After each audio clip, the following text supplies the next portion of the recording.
sports and TV show streams going live on YouTube, streaming live on YouTube. I think we are going live because YouTube sent me the notice about sports and TV show streams going live. Okay, first episode, Heroic Trucker 911 Cat Burglar.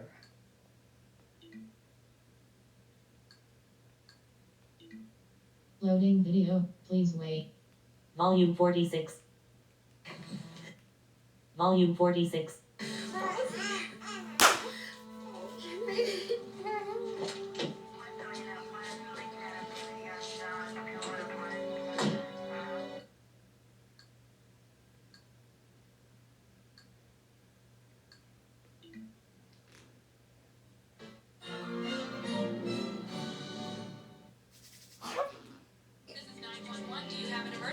Today on Rescue 911, a highway tragedy. A pregnant woman swerves and careens off the road. Now, she and her unborn child must be saved. Regardless of the outcome, we had to get the person out. Then, a man calls 911 when a cat burglar really surprises him. Rescuers must use caution to counter this break-in on Rescue 911.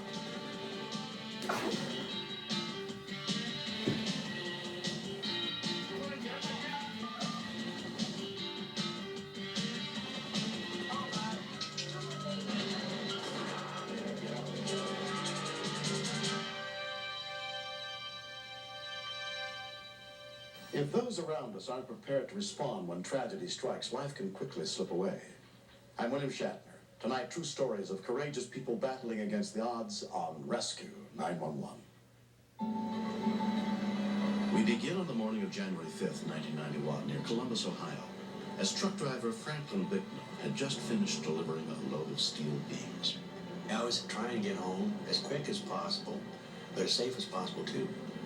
And I was just running along about, I'd say around 35 mile an hour, at 40 at the most, because I had noticed ice forming on the road.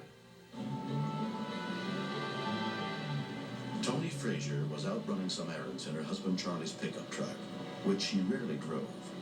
I warned my wife when she left, to keep her eye on the roads because if it was raining, you can never depend on the weather. Tony was 8 months pregnant with their second child.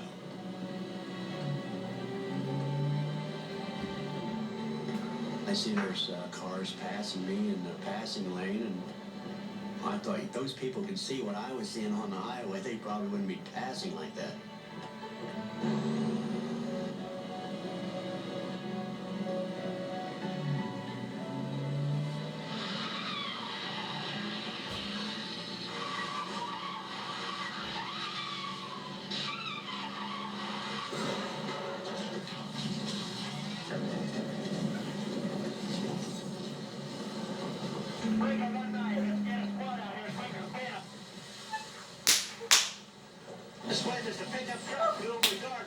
I just got on my CB and I started hollering on her, saying, please, somebody get some help. We need an ambulance. When we continue, we rolled her over on her back, and immediately I think to myself, this lady is 8 or 9 months pregnant. And I thought it's not going to be one death, but it's going to be 2 deaths.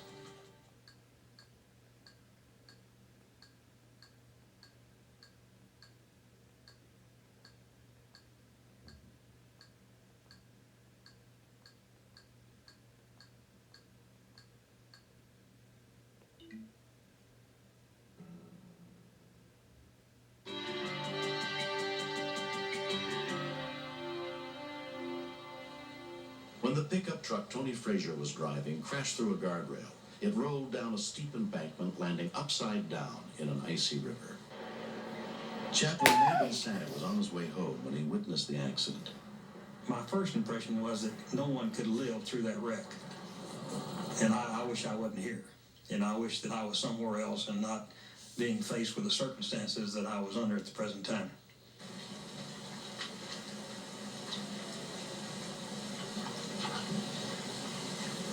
There there was a coat floating on top of the water over in the driver's seat. And I just had a sense of just total futility. You know, why bother? Because they can't be alive. I was petrified, and at that time I was thinking that really and truly a ride like that person had went through, that they could not survive that. But I knew that regardless of the outcome, we had to get the person out.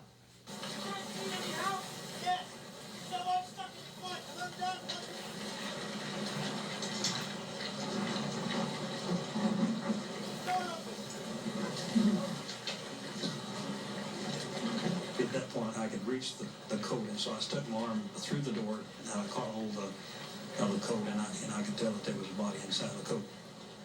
To be honest with you, probably the most difficult thing of the whole thing was that act of sticking my arm through a door that I thought was a dead body. I just took for granted that she was dead. We rolled her over on her back, and immediately I thought to myself, this lady is 8 or 9 months pregnant. And I thought, well, it's not going to be one death, but it's going to be 2 deaths. Get some help! We need some blankets down here! All at once, she'd caught. And that's when I realized that she was still alive. And she said, if one of you men have a Kleenex, would you please wipe my nose? And this, just like this, as she came to, and there was superficial water around the top, around her nose.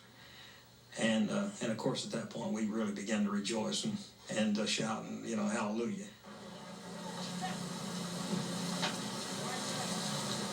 We realized that we couldn't move her too far because we didn't know the extent of the injuries. And I told her, I said, everything's going to be all right. Down deep, I didn't think it was going to be. I didn't think she would make it. I honestly didn't. Within 13 minutes, Madison Township and Columbus Fire Department rescue units began arriving on the scene.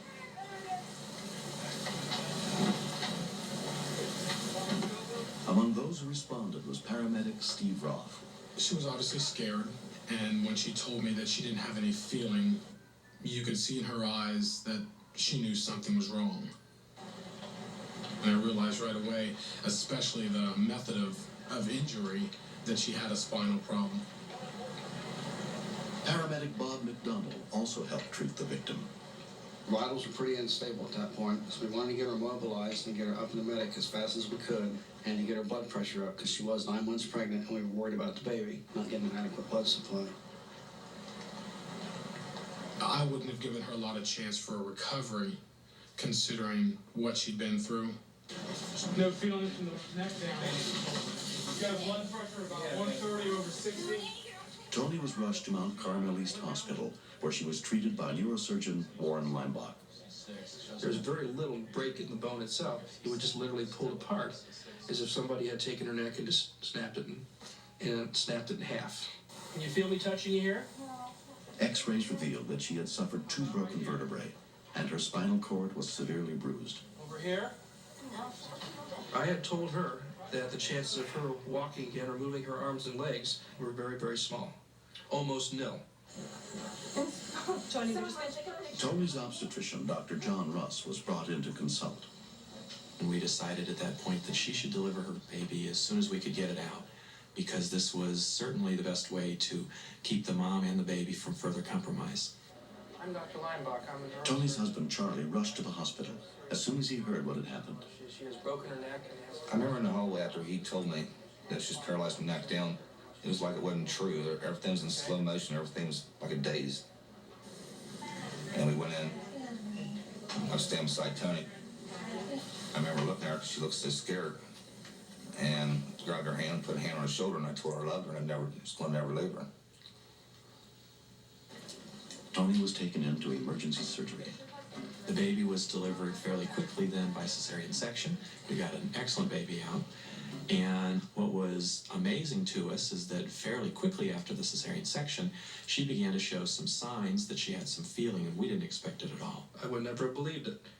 But, I went out and told her family, hey, we've got a chance here. Oh, she'll be here in just a second. When Tony was first shown her baby, Lindsay, she couldn't even turn her head to look at her daughter. At that point, I prayed all the time, God, if nothing else, just give me my arms so I can hold my kids. That's all I ask for. I don't care if I never get my legs back. Just give me my arms so I can hold and cradle my babies. 3 days later, Toni underwent another operation in which doctors replaced the broken vertebrae with a bone graft from her hip. The day after surgery, she began losing function again. But I told her it still could come back. And so she did not get too depressed at that point. I was much worse off than she was. Well, there you are. Truck driver Franklin Bicknell came to visit Toni while she was recovering from surgery in the hospital. She said, you guys made it possible for me and my baby to live. And she says, I'm going to walk out of this hospital for you. I told him, I said, well, the doctor's opinion is I'll never walk again. I'll never do this. I'll never do that. My opinion is I'm going to do everything they told me I couldn't do. On June 16th, 1991, after 5 months of grueling physical therapy, Toni Frazier kept her promise and walked out of the hospital. Throughout my therapy, I have had steady progression, constant gain, constant improvement. But every once in a while, it seems like I plateau. But I never gave up hope. Charlie pushed me every single day, and he used to come in and tell me, just close your eyes and just push yourself to move something. Push yourself to move something. And every day was a different muscle coming back. And she wanted to hold the baby so much, I think it just gave her the power to heal herself. I mean, she just, each day it's something else. Toni's a fighter. She's definitely a fighter. And it's taken a lot of courage on her part to come as far as she's come. She's just like one of my daughters to me. I'll always be there if she needs me. If for anything, I'll be right there. Now I can honestly say that before this accident happened, I took a lot of things for granted. Now I've been given a chance, and I hope that I can be inspiration for that 1 out of that 10 that the doctors say I'll never move. Next. I worked in law enforcement for 8 years, and I have never had this type of a call. And so I had no idea exactly how to handle it. Johnny Cash is all new.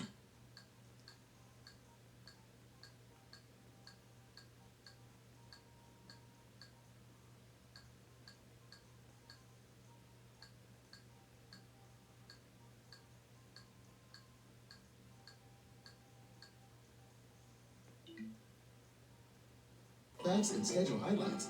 Sign up today at Gay.tv.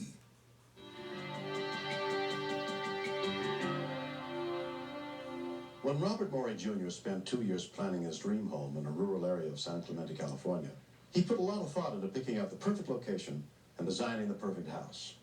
But on March 25th, 1993, just 5 months after moving in, something happened that he had never anticipated. It's a very hilly, exclusive community. His backyard is pretty much rural hills. There's very few houses in this area.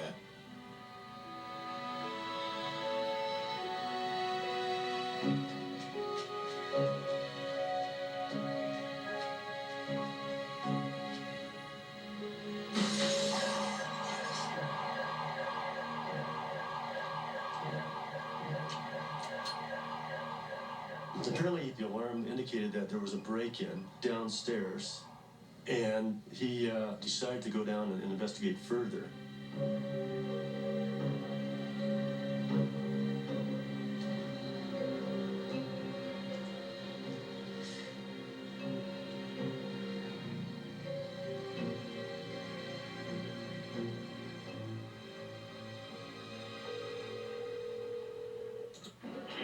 Emergency?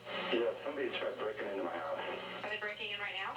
No, my alarm went off. There's a window broke. How long ago did it happen? About probably a minute It was the first 911 call San Clemente Police Dispatcher Wendy Anderson had ever taken.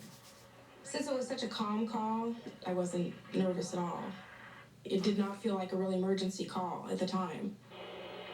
Backing Wendy up was dispatch trainer Stephanie Oliver. What is your name, sir? Robert Morey, M-O-R-E-Y. Are there any rocks? When did they break the window with? I really don't know. Oh, no, there's a bobcat in my house. There's a what? Oh, my goodness. There's a what? A bobcat's in my house. A bobcat? It's right here. What's that? Are you on a phone where you can lock the door? Well, no, I'm right here in the kitchen. He's right here by me. Oh, no.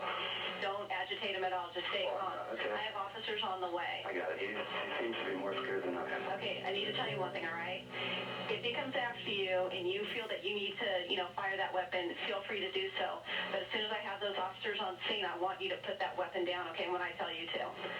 Okay, I've already Me not knowing my animals of nature, I was picturing a mountain lion. So I'm picturing this large kid. I'm like, this kid's gonna kill him. I just know he's gonna grab him and kill him. How big is he? As big as almost as big as my dog. This is what came through the damn window. What kind of dogs do you have? Siberian Huskies. So they're pretty. He's a little smaller than them. So he's a pretty good sized dog or cat. Yeah. Do bobcats usually attack? That I don't know. It would depend on the reason that he came into your house to begin with. I don't know. I don't know anything about bobcats. Yeah, we're calling the animal people right now.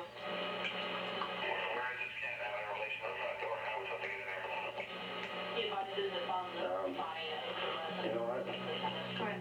Tell him. Oh boy. Ready if I move slow. Don't move. Don't even try to move. There's no real way for them to get in. I didn't want the cat to get him. I thought if he moved at all, the cat would tear him like a paper sack. So I wanted to keep him as still as possible till they got on scene. Patrolman Kevin O'Brien was the first officer to arrive.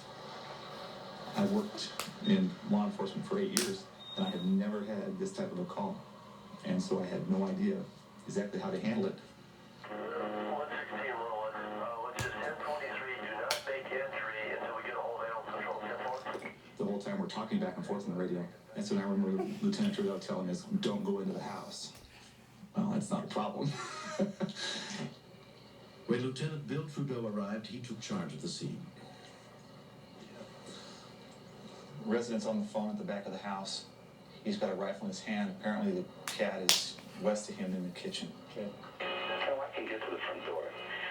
He states that he can get to the front door without exciting the cat. Yes. Just have room for anything impossible until we know otherwise. I could understand why he wanted to come out, but and I think he understood that we had concerns not only for his safety, for our safety as well. So we asked him if he could just stay in there just a little bit longer, and he agreed. Okay, the officers can see you right now. Do you have the gun in your hand still? It's a rifle, but I just put it down. Okay.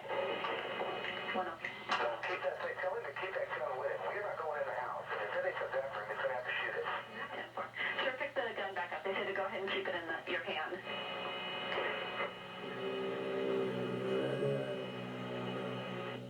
I think he's starting to move. I think I'm going to try to head out of here. Okay, hold on just a second. Don't do anything.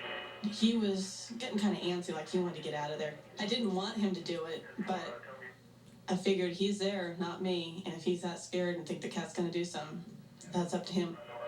Okay, sir, you're going to have to use your own judgment if you feel that you can get out the front door safe without exciting him. Because you have to realize, sir, that if you go running out that front door... Believe me, I'm not. Okay, the officers have covered themselves since you are going to do this. No problem. Okay, are you on a cordless phone by chance? No, I wish I was. Okay, are you going to do it right now? Yeah, I'm going to do it right now. Okay. Okay. 1516, he should be coming up the door. You're on careful contact from Wildlife. Okay, we're standing to him. I had thought that he would probably start coming to look for me, and I didn't know if we were friends by this point, or maybe I was showing him the way out of the house. I could see the policemen out front behind the car, and they were telling me to close the door. At this point, I thought, don't you want me to leave it open and maybe it'll come out? And they said, no, close the door. 115, can you advise when he's out of the residence? Code 4. He's out, code 4. 115, can you ask therapy if you lay the phone on the floor? That is affirmed. 10-4, I think he's eating it. Within 30 minutes of the call, Orange County Animal Control Officer Larry Sear got to the house. Bobcats don't normally pose a threat to humans because we're so much larger than they are, but if they were cornered, they can be very dangerous. He gave one of those wildcat growls, which really, I didn't think it would affect me that much, but it really made the hair stand up on the back of my neck. People tell me, oh, bobcats are docile, they won't hurt you, and I'm like, you didn't see this bobcat fight the animal control guy when he was leaving. This bobcat would have killed me, you know? I think the biggest lesson about wildlife that we've learned is just more or less to leave them alone. We can live with the wildlife, but when you interfere, either trying to be helpful or hurtful, either way, then you cause large problems. It's real quiet out here, and I like that quietness, but we see a lot of animals running around. We kind of live in their backyards. You just got to hope that, you know, the mountain lion doesn't come right behind the bobcat and come into your house. Come on. Everything went right, and it makes you feel good. Everybody's happy. The bobcat's happy, back in its environment, and I'm sure if that bobcat could talk, he's going to have one heck of a story to tell his friends.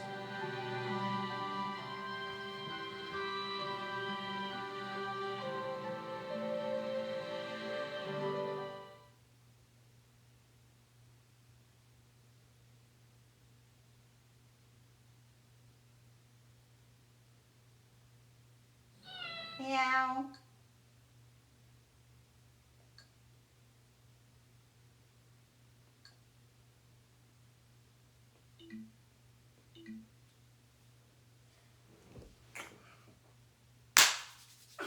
But when you interfere, either trying to be helpful or hurtful, either way, then you cause large problems.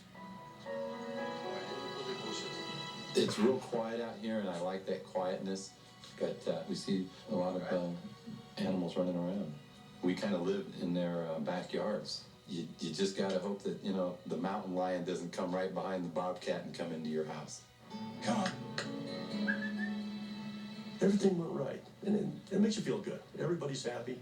The bobcat's happy, back in its environment, and I'm sure if that bobcat could talk, he's going to have one heck of a story to tell his friends.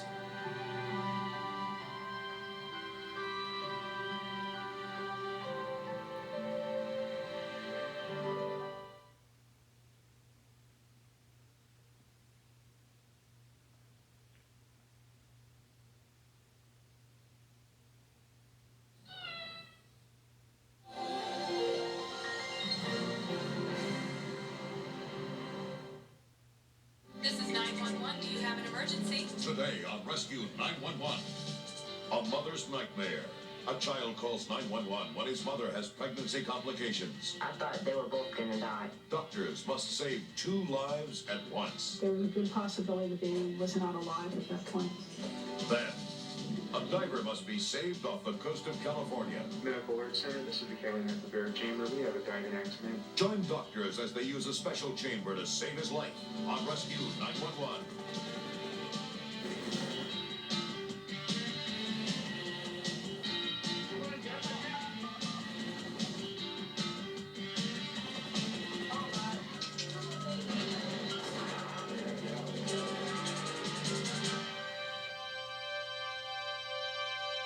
In the summer of 1992, Cora McElroy of Fontana, California, was 7 months pregnant with her 5th child.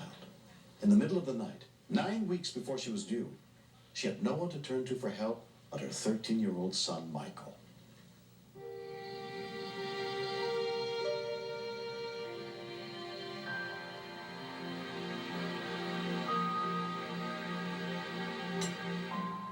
My mom came in and she woke me up and she told me that she had a little water leaking and she thought maybe she was going to have the baby. Just for your life, it's okay. And I was just going to get up and watch my brothers and sisters while she went to check herself out at the hospital. I wasn't really concerned then because she was just going into labor and that was fine. Oh my God! Oh God, I'm losing the baby. Michael, get your grandmother on the phone. Call her quick. Oh God. There was just an enormous amount of blood, and it really scared me because I thought they were both gonna die.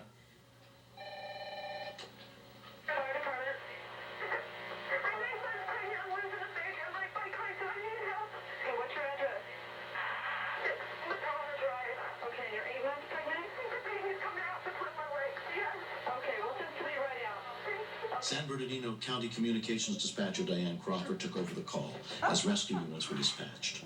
Engine 76, medical aid.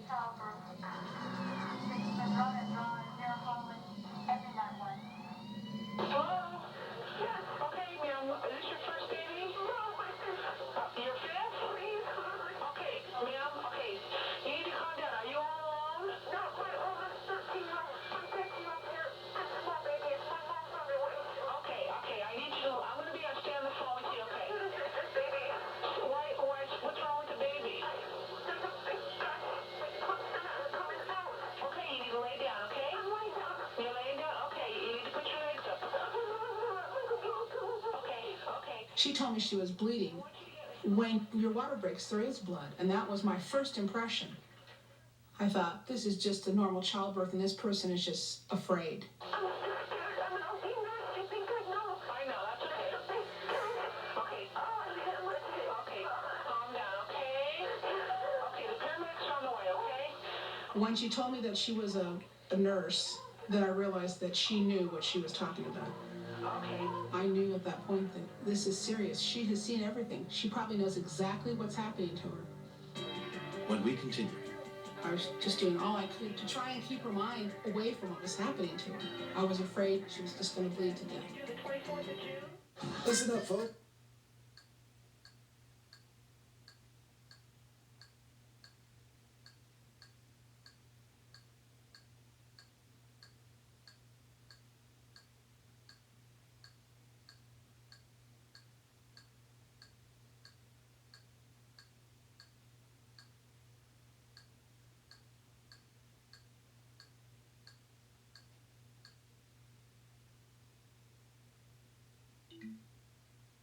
Seven 971-FIT8 right now to buy 1 month, get 1 free.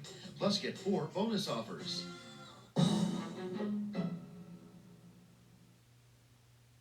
FTV, a Sony network.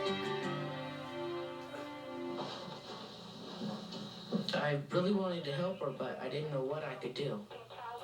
It scared me to see all the blood because I thought it was almost all the blood in her body. Okay, ma'am, do you feel like you have to have that baby?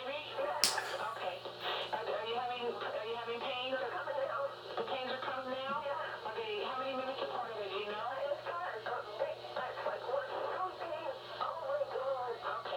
Okay. It has to be one of the worst things any woman can go through. She knew she was hemorrhaging. This was not normal, and that's why she got so scared. You feeling better now? Are you getting the pain? No. Okay. Yeah. You're starting to shake? Are you still bleeding real heavy? Yeah. Okay. Okay. Getting shaky means you're going into shock. I was afraid she was going to bleed and die. She was just going to bleed to death. They're on the way. They've been on the way 3 minutes already, okay? Yeah. Okay. They're getting there as fast as they can. Okay.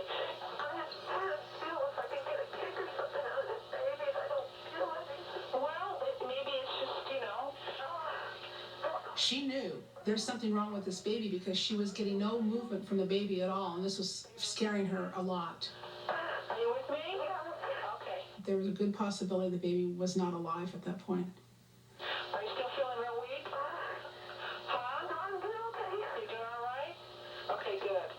Okay, the firemen are here, Carl. Okay, now just take it easy. I want your son to go let him in, okay? Okay, and I'm going to stay on the phone with you till they get into the bedroom with you, okay? And we'll just say goodbye when I can hear them talking to you, okay? EMTs for the San Bernardino County Fire Agency were the first to arrive. Moments later, they were joined by Mercy Careline paramedics. Okay, are the inside with you now? Okay, bye-bye. Thank you, Diane. Okay, bye-bye. Paramedic Mike Richardson and his partner took charge of the scene. As soon as we came in the room, we realized that we have a life and death situation with both the baby and the mother. 10 minutes like this, like about 33, 34 weeks pregnant. Her name's Cora. Hi, Cora. We thought that it was a possible rupture placenta because of the painful profuse bleeding. The placenta itself separates from the uterine wall, and as soon as that happens, the baby is in danger. All right, the flap. We're gonna start an IV on you, Cora, okay? Cora's mother, Barbara Gullick, an emergency nurse, got there shortly after the paramedics. When I arrived and I saw what I saw, there was no doubt in my mind what was happening. Yes, okay. My worst fears were confirmed. When the ambulance rolled away, I was very much aware that I may lose a child and a grandchild. But she was on her way and I was keeping my fingers crossed. Cora was taken to Kaiser Permanente Hospital in Fontana, the same hospital where she worked as a nurse. A medical team was awaiting her arrival, led by obstetrician Rodney Parker. With the amount of bleeding that Mrs. McElroy had, I was somewhat hesitant to believe that the baby was alive. Hi, Cora, Dr. Parker. How you doing? In placental abruptia, 60% of mothers who have this condition will lose their babies. First, let's make sure we have a fetal heartbeat. The fetal heart monitor showed that the baby's heartbeat was extremely slow. 60. I didn't feel that the baby had much more time. Can I get a sonogram, please? Cut it. Cora was rushed into surgery, and an emergency cesarean section was performed. Okay, push. Here we go. Okay, suction. At the first minute of life, Cora's baby was in dire straits. He was extremely limp. He showed no active motions and did not try to breathe by himself. Out of a possible APGAR of 10, the baby only had 2. Heart rate's 40. Okay. We were very worried at that time Cora's baby was going to make it.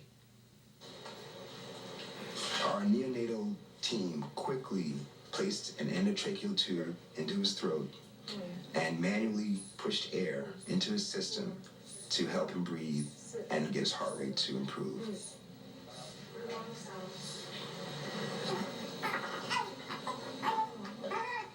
the APGAR? APGAR is 9, heart rate's 160. After about 5 minutes, it appeared that we had saved this baby's life. Let's dry up.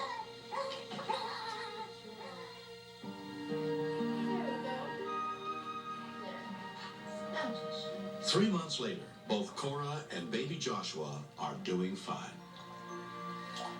It would have been a nightmare to have lost this baby, so I'm very grateful that I have a healthy little boy. It's hard not to look at him without seeing the dispatcher, the paramedic, the doctors, and all the people that were players in helping me to have him. That's a cute peach. Give baby a kiss. Give Joshua a kiss. That's a baby. Say, I love you, Joshua. I love you, Joshua. I love my mom a whole lot, and I'm glad that she's okay. And so is the baby. He made such a great comeback from being almost dead when he came out to going home 3 days later. Hi. How are you? Recently, Cora McElroy and dispatcher Diane Crawford met for the first time. Hi, Michael. Good to meet you. Good job. Come on in, step around the corner, you can see Joshua. Oh, wow. He's rather big. I feel that Diane is the reason I have Joshua today. Say hi to Diane. Say hi to And had she not been as quick as she was, or dispatched the people that she did, 1 minute or 2 minutes could have made the difference of whether I have my son or not. So this is for you, Diane. It's a picture of Joshua when he's 2 days old. This is the first photo I took of him when I brought him. I was doing my job. I was doing the job to the best of my ability, to the best that I knew. I think it's very nice that Cora is this appreciative. But I don't feel that I did anything special for Cora that I would do for anybody else. See that little kitty there? He looks real comfortable there, Diane. Mm-hmm. I don't think he has any complaints right now. Next. You know, a lot of things went through my mind, like, you know, I got him into diving. Is this going to play?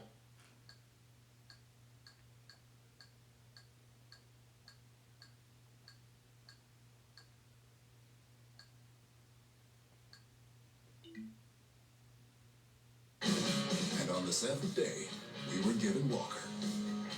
Walker, Texas Ranger. Now every Sunday from 6 to 10 p.m. Eastern on Get TV.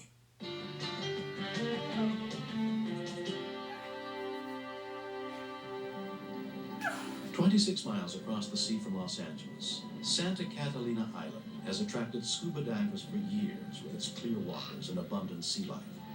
But the beautiful undersea world can quickly become dangerous. On May 14th, Butch Hanley and his 23-year-old son Eddie went to Catalina on an advanced open water scuba diving If class. there's no questions, let's make sure that we do proper ascents and descents. Stay with your buddy, and if there's nothing else, let's go ahead and get suited up.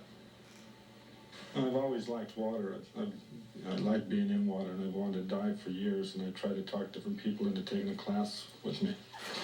And I more or less drove my son Eddie over to it and signed us both up. And Eddie seemed to enjoy going with his father. Diving on the buddy system, they kept in close contact to make sure someone would know if either of them got into trouble.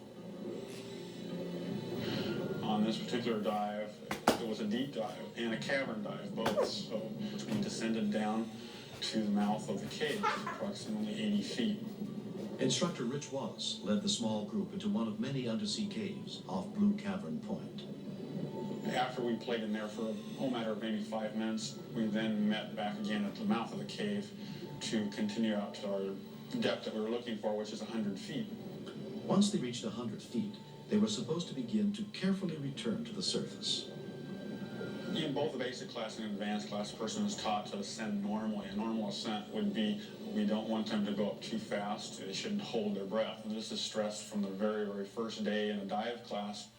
Proper ascent is a matter of life and death to divers. Mistakes can cause lethal nitrogen to build up in the bloodstream or air bubbles to form on the brain. But this practice dive was not supposed to risk anyone's life. When it came time to ascend, Eddie seemed to have trouble getting off the bottom. The other divers got far ahead of him. During the ascent, Eddie and his father were separated, and that's not something we would ever wish to happen while we're diving.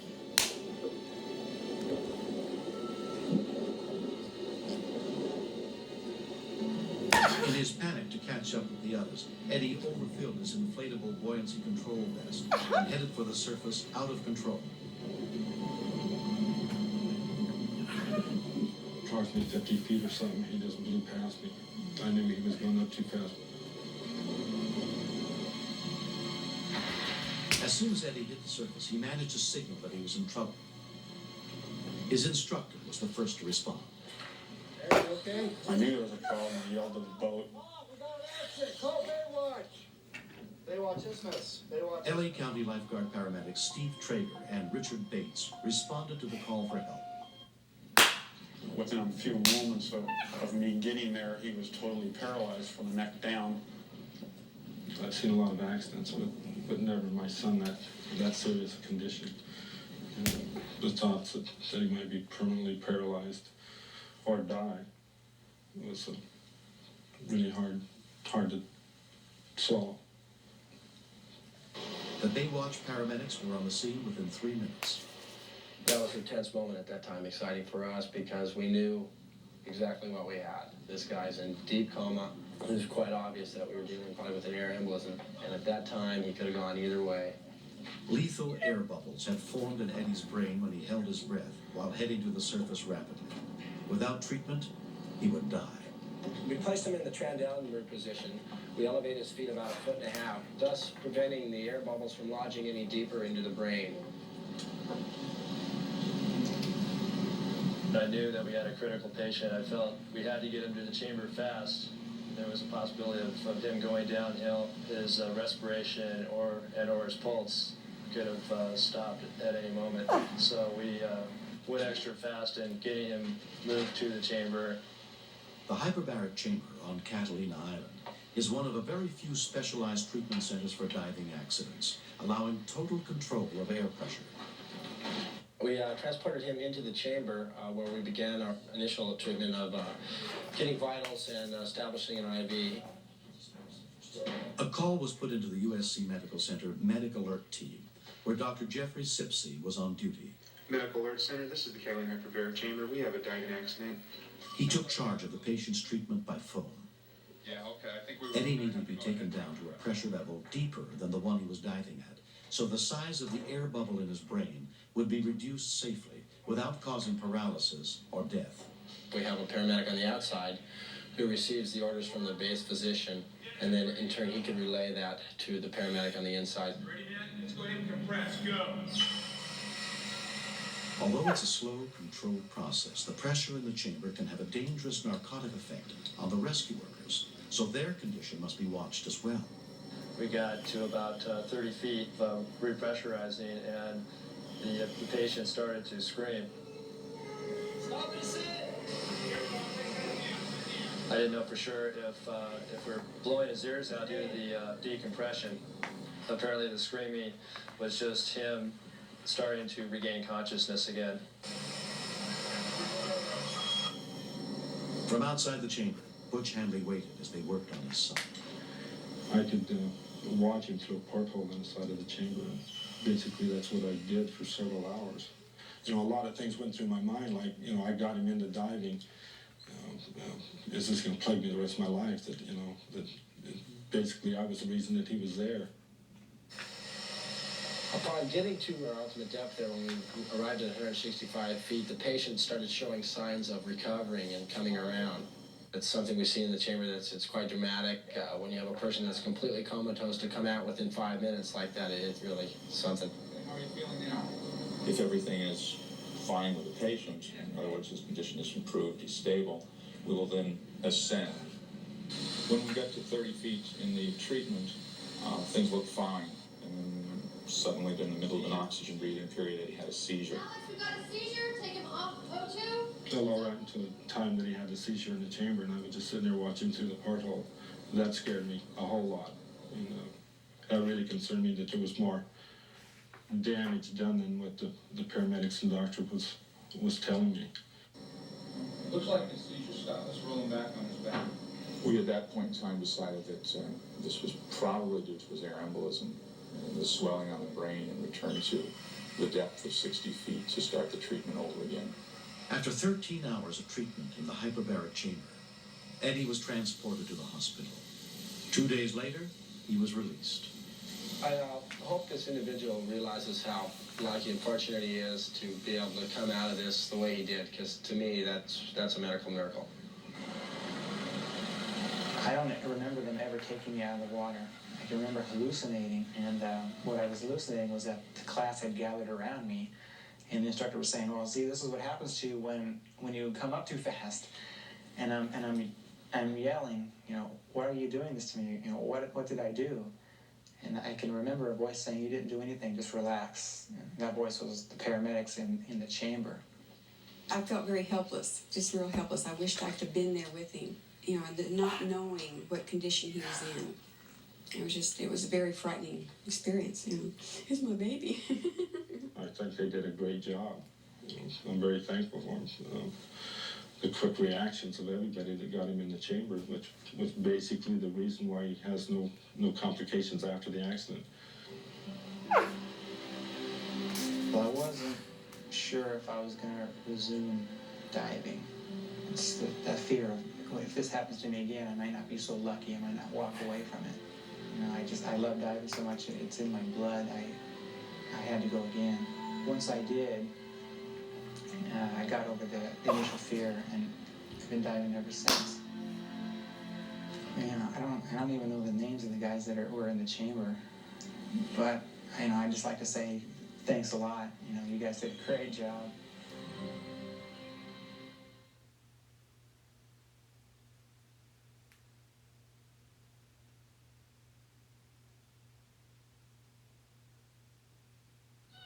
now?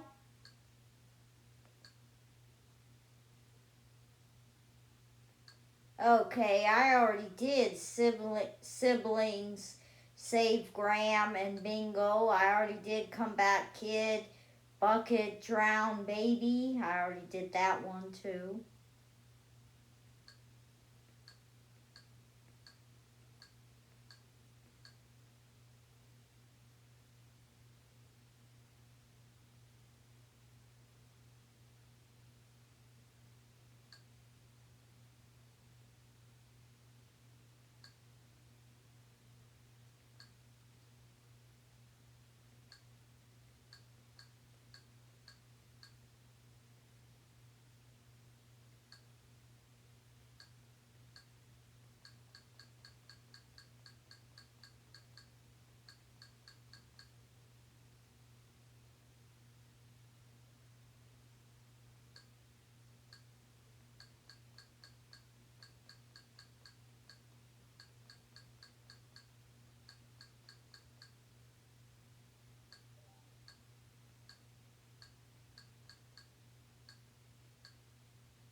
And they finally just said, oh, okay, and they helped me out. But then I started to laugh because the whole thing was so stupid.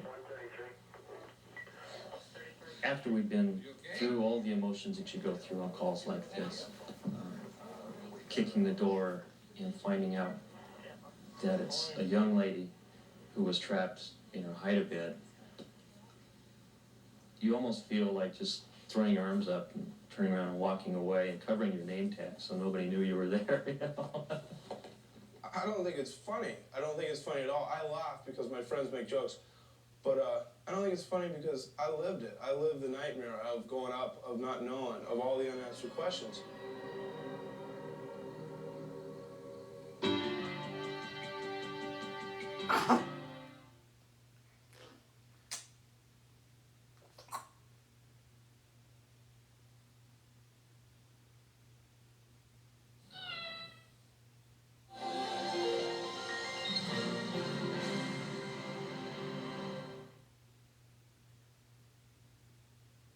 This program contains true stories of rescues. All of the 911 calls you will hear are real. Whenever possible, the actual people involved have helped us reconstruct the events as they happened.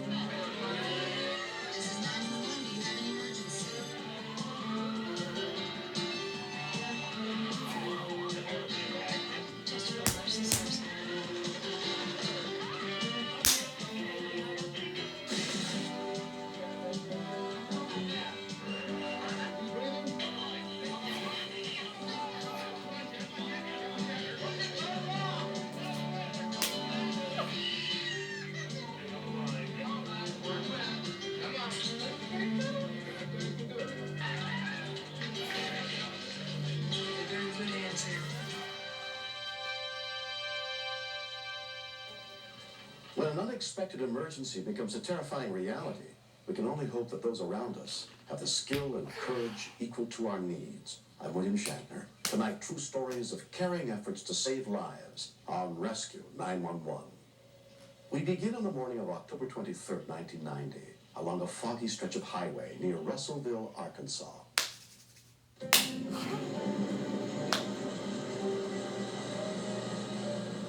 You can see these log trucks going down the road all the time with these big, huge pine logs hanging out the back, and I don't know how many times you'll pull up behind those and just look at that and think, my God, you know, if a person ever hit one of them, you know, it would be over.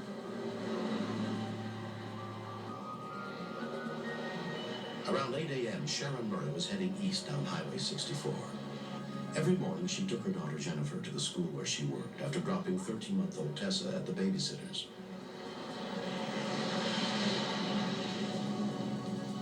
Burl Williams was also driving east toward the bridge where Highway 64 crosses Lake Dardanelle. I was on my way to work. It was a pretty day. The standard fog coming off the water. Sun was real bright, just coming over the hill when you're looking to the east there.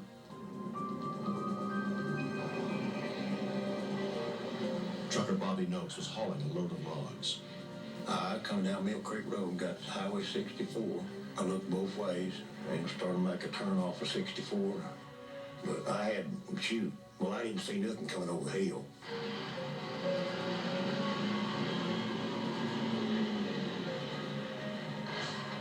I done straightened out and started to pull out in my lane.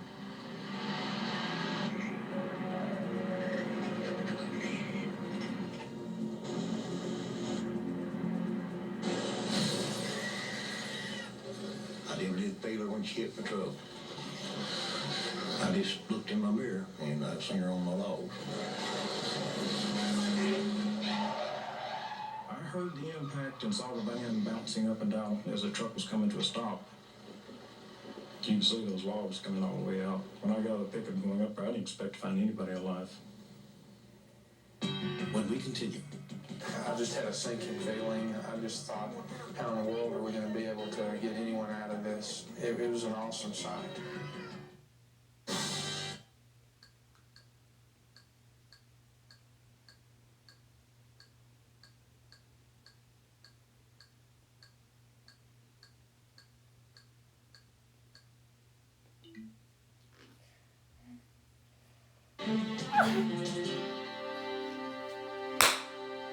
When the van, carrying Sharon Murray and her two young daughters, slammed into the back of the logging truck, several logs came crashing through her windshield.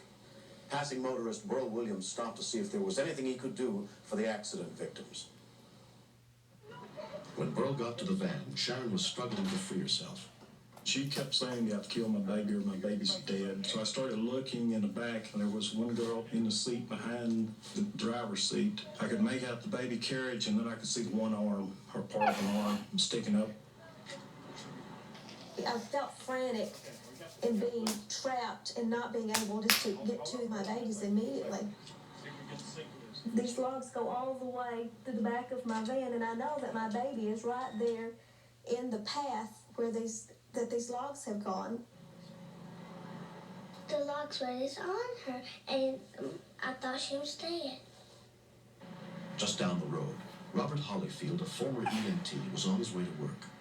As I got closer and closer, the very first thing I saw was that it was a log truck. I had a friend that was killed by basically the same situation whenever I was in high school. I'm gonna work some medical technicians. Is everyone okay? Anyone hurt? My baby's in there. As I looked into the van, the real horror, began to stick in my throat. Has anyone called the ambulance yet? Make sure to tell them we need rescue. Polk County EMS and rescue units were dispatched to the scene. I could see that she was still in danger with the logs laying on her, and these huge logs, they were supported by nothing except just her car seat. Tessa, honey. Tessa. My primary concern at that time was her breathing problems. The hip being twisted up and the seat literally caving in on top of the child seemed to be causing a problem. Just a minute. Looks like her hips are... So I was really concerned about whether or not internal injuries were beginning to take their toll. As we came around the log truck, I just had a sinking feeling. I just thought, how in the world are we going to be able to get anyone out of this? It was an awesome sight. Paramedic Ormond Peters took charge of the medical situation as soon as he arrived on scene. Sharon and her older daughter were taken to an ambulance to be checked for injuries.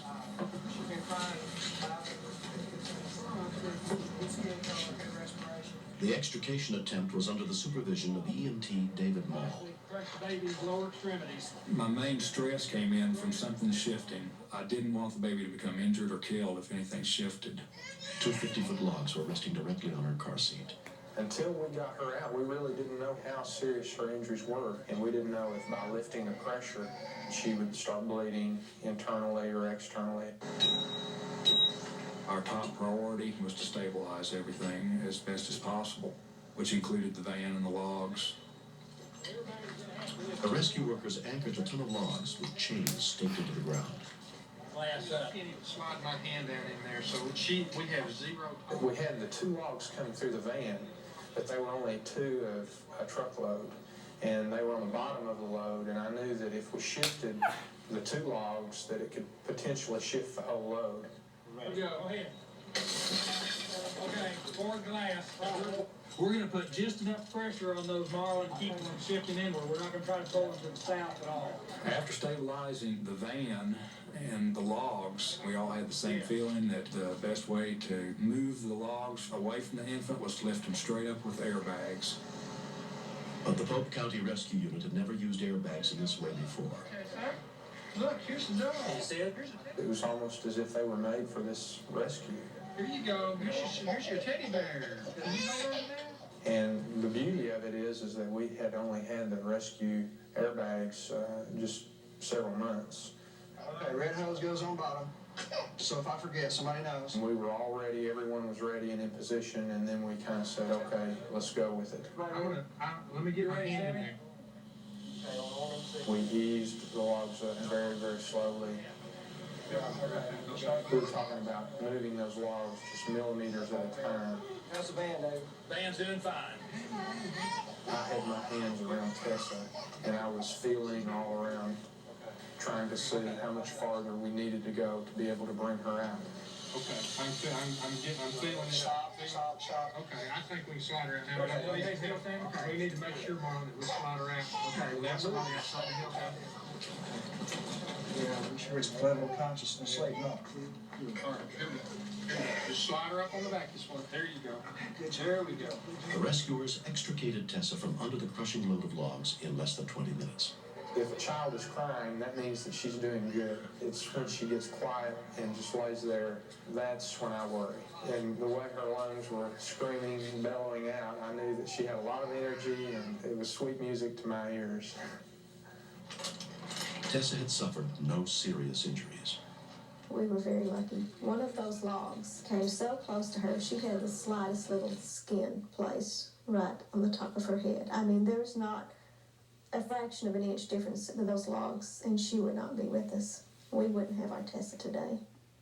The whole Murray family is grateful that Tessa was saved. I was not 2 miles from my house when this happened. Had she not been in a car seat, and a very good car seat, she wouldn't be here today. Because she was contained in that car seat, it protected her from the logs. It caught the car seat, and she kind of rolled with the punches. After I found out that everyone was safe, that Tessa was okay, I guess I was probably about as happy a man as you've ever met. I feel happy because everybody was okay, and I love my family. I really appreciate the job that rescuers did and the care they took to get Tessa out. She's just her happy, cheerful little self every day, which we're all very thankful for.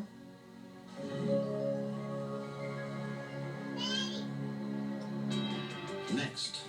That was the most helpless feeling in the world. I felt at that point that Ryan was slipping away. This has been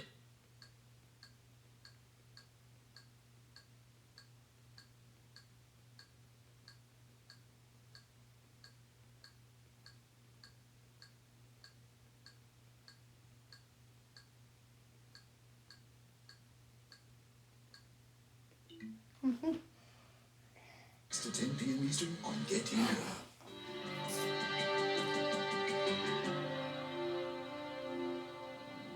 On February 24th, 1991, in Ruston, Louisiana, 11-year-old Stuart Carey invited his best friend Ryan Lawrence to come over to his house. Ryan and I have been friends for a long time. It was Sunday afternoon, and we decided to build a fort up in a pine thicket near our house. We would need something sharp to cut the trees down. And me and my parents got into a little argument over it because my dad wanted us to take it and my mom didn't. I told her that he was old enough that he'd learn to be safe with it. I've been real cautious with them about pocket knives and hatchets or anything they can injure themselves with. I do hate to see a child get hurt. We had the hatchet now, and we had cut down all the trees and branches and lined them up against other trees, kind of as a lean-to to make the fort.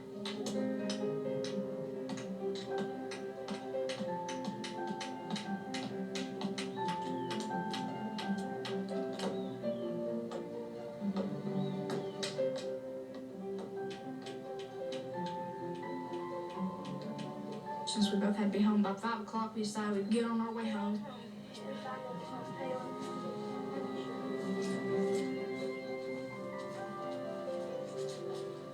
We were on our way, and we were talking like we usually do. Probably tomorrow. Tomorrow we have homework. Yeah.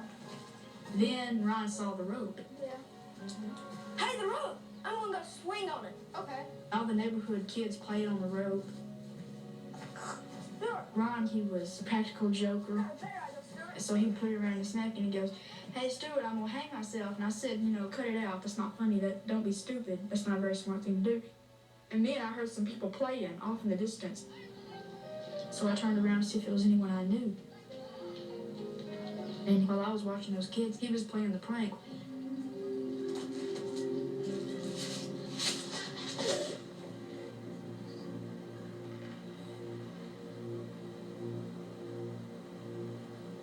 Ryan? I thought that all of his weight, was on his knees and that he was perfectly supported and nothing was wrong. Then when I got closer to him, I saw that the joke was over and that he was really hanging. What? He was unconscious and he had a blue ring around his lips. I thought his neck was broken. With Ryan's full weight on the rope, the noose was too tight for Stuart to remove it. I knew I had to do something fast. So I started sawing as hard and as fast as I could.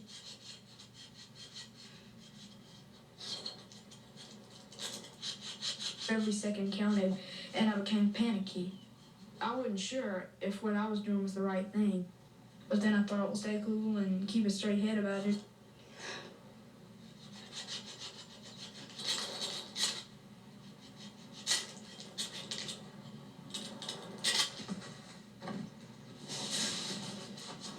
I checked to see if his heart was beating, and I thought he was breathing.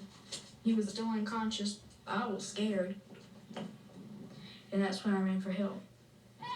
Stuart's parents were both at home. All he could say at first was that Ryan was hurt really bad. And I said, how's he hurt? And he said, really bad. Come quick, you gotta help us. I was expecting to see a cut, a broken bone. I never thought that it was as serious as it was. And when I topped that slope and saw Ryan, his whole face was blue. And he was convulsing. I saw the rope burns, and they were horrible. It was apparent that he was having a really difficult time breathing. I just wanted to panic. So I just ran across the street to a neighbor's house, and fortunately they were home. Ruston police officer Stephen Beard was on patrol less than 2 miles away when word of the accident came over his radio.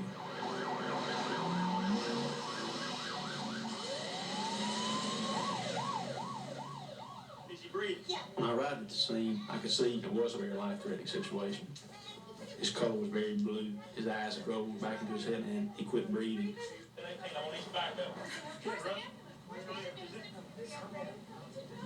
Ryan's mother, Vinay Jeter, rushed to the scene as soon as she heard what had happened. I was more of a hindrance to Ryan than a help. And Vicky pulled me down the hill at that point and held me physically. I kept thinking he was going to die before the ambulance got there. Kenneth Ambrose was one of the first EMTs on the scene. It was a real steep bank. The pine needles had really covered it. It was hard to get up there. It was real slippery.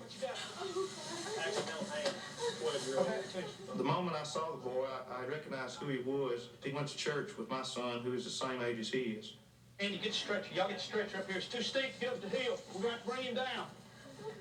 Brian, can you hear me? Because of the steep bank, we took the child down to the bottom of the hill where we put him on a stretcher.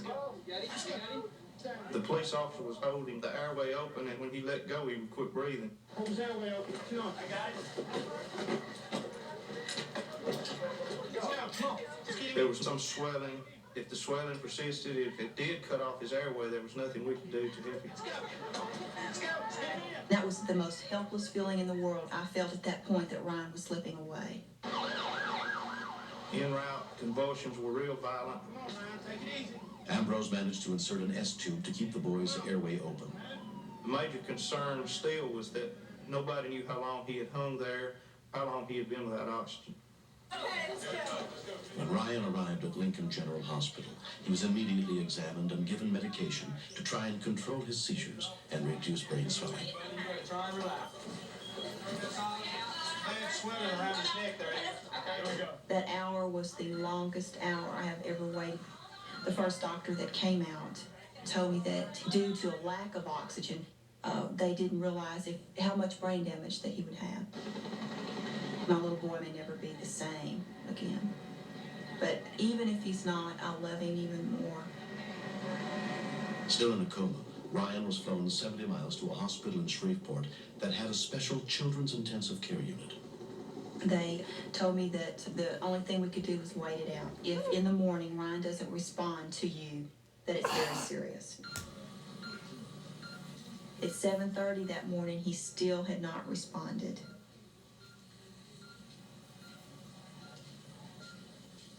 His eyes were closed. He was very still.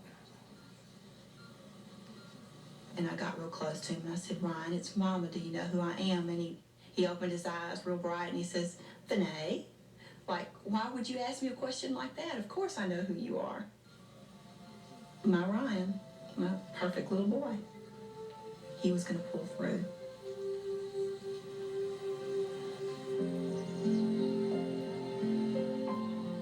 Three months later, Ryan Lawrence has completely recovered with no signs of any brain damage, thanks to the quick thinking of his friend Stuart. Stuart and I are closer now since this has happened. We play a lot more and we spend more time with each other, and I hope to be his friend for the rest of his life. I'll always be there if he ever needed me. I feel like I could do anything right now. I really don't want people to think I've hung myself on purpose, because I didn't. That's a lot, isn't it? Other kids can learn from this. not to put a rope around your neck because you could slip and fall and anything could happen. All right, we got it. Let's go. The happiest moment was when we walked into ICU at Shumpert and saw Ryan sitting up. It hollered, "Hey, Miss Vicky." Because after seeing him up at the playing field, I didn't know if I'd ever see that again. I'm very proud of Stuart. See, that's why I put Stuart kept a cool head. corn on the cob in the As picture wisely as he did. Ryan on the video because I think they were having corn on the cob at the picnic. I thank him and I love him from the bottom of my heart. And no matter where Stuart goes in his life, no matter how old he is, I think he and Ryan will remain the best of buddies. Yep. And I think that our families through this will have a bond that will never be broken.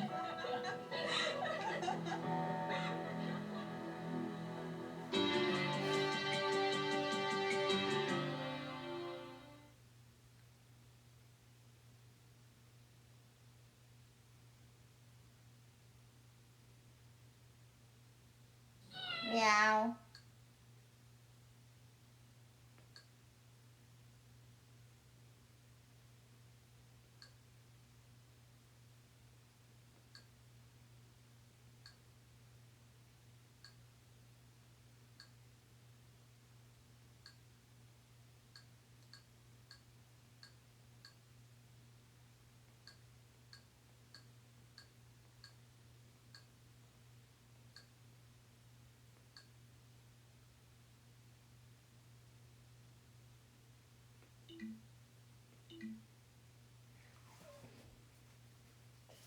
Bee stings. However, only a very small percentage of those would go on and have a severe reaction such as Bill did.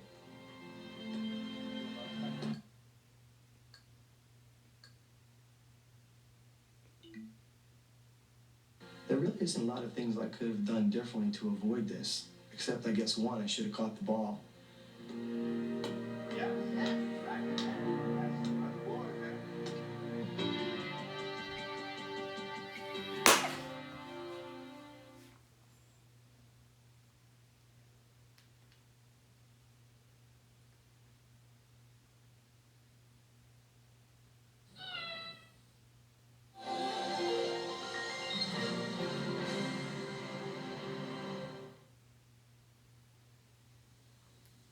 This program contains true stories of rescues. All of the 911 calls you will hear are real. Whenever possible, the actual people involved have helped us reconstruct the events as they happened.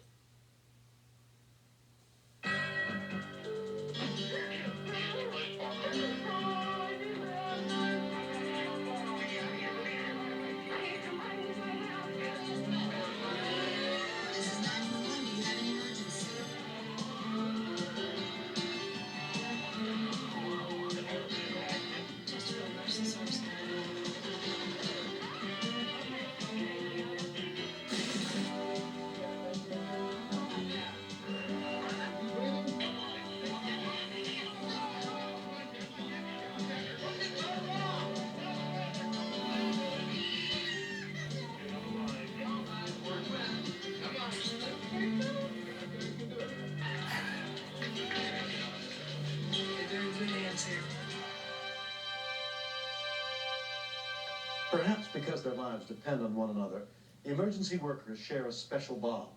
For the members of the New Canaan Fire Department, John DePanny was more than just a respected coworker.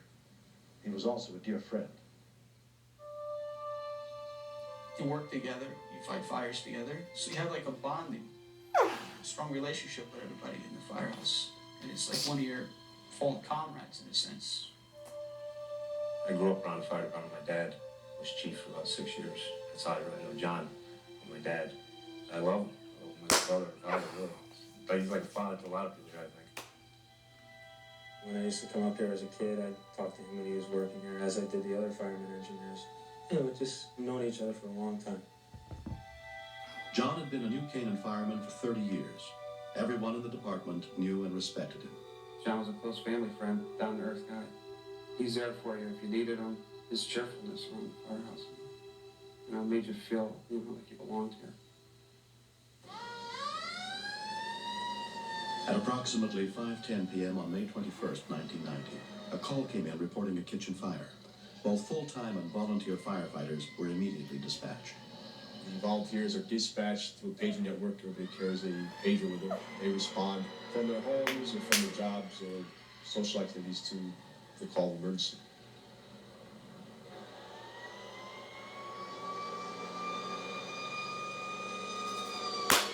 58-year-old John DePanny was driving the engine on that day. We went out to the call. Everything is fine. We got through some pretty bad corners on North Wilton Road. Just driving along, and he took his foot off the accelerator. I thought he was going to turn down the wrong road. He reached over and grabbed his chest and fell over.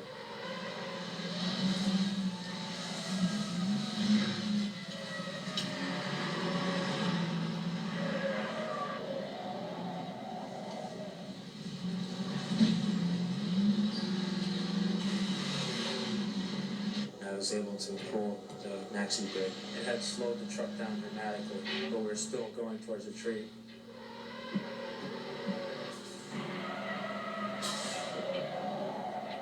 When we continued, I don't really know how to explain what I felt. I saw a friend that was dead. This Sunday.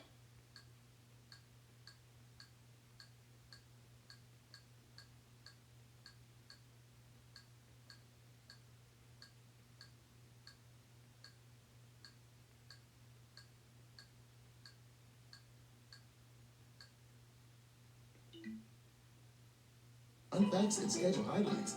Sign up today at gay.tv.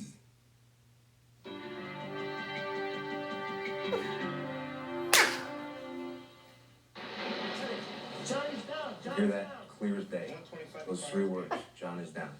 I think I'll remember those words till the day I die, probably. Just the way he said it. And then see him waving at me. I just knew it wasn't good. It was like everything was just going so slow. This was real weird. Almost like a dream.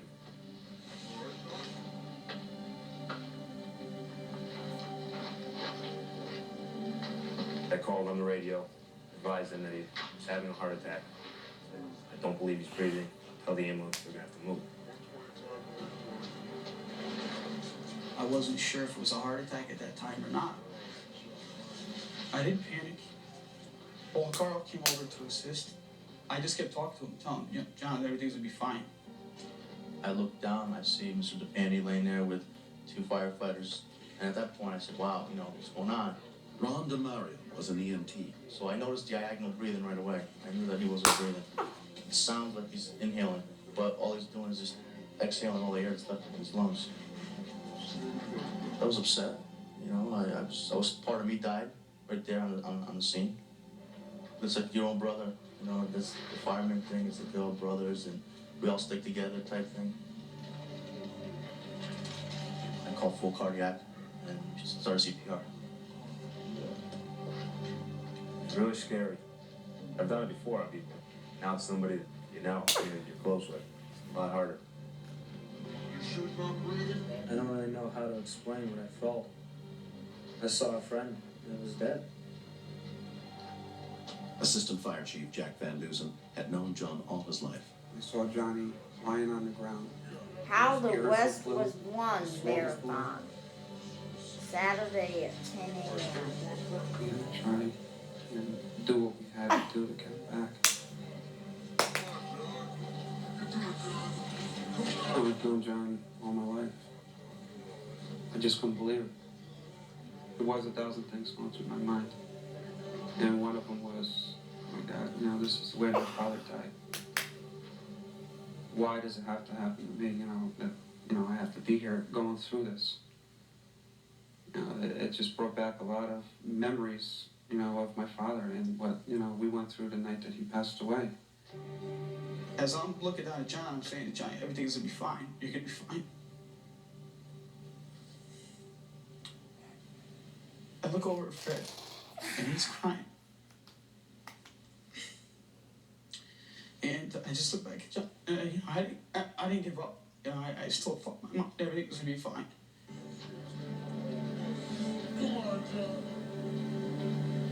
Margaret Donaldson, who is an EMT with the ambulance corps, arrived with her oxygen unit.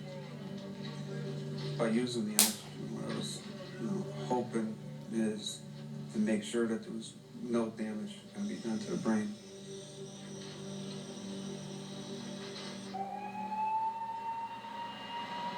The closest ambulance had only basic life support equipment, so an advanced life support unit was sent from Norwalk Hospital, but it was 10 minutes away. Breathe, Johnny, breathe!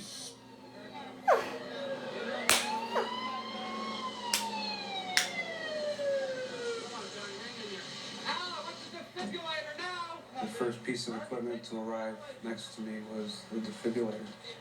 I knew CPR was doing its job, but I needed to try to, if you will, jumpstart Johnny's heart by sending an electrical current through his heart.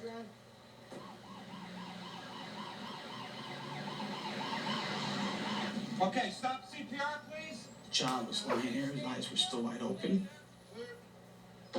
When he shocked him, I never saw the effect of what happens. And your body actually jumps off the ground, so to speak. And that was a tough thing to see because I never saw that before. Hot down, we got a pulse. Our main goal now, let's get him packaged on the backboard in the ambulance and let's boogie. Looked at the monitor, I checked for a pulse. Pulse was gone. He's back in V-Fit, start CPR. I knew that at that point we were again losing Johnny. I felt like, why? I just couldn't believe, we had him and now we lost him again. Pressing the shock. Come on, Johnny. No pulse. Pressing the analyze. Slow V-Fit, stand back. Come on, Johnny. Come on, Johnny. Nothing. Come on, Johnny. Come on, Johnny. Once the third shock was administered, our last option was get him to the paramedic intercept.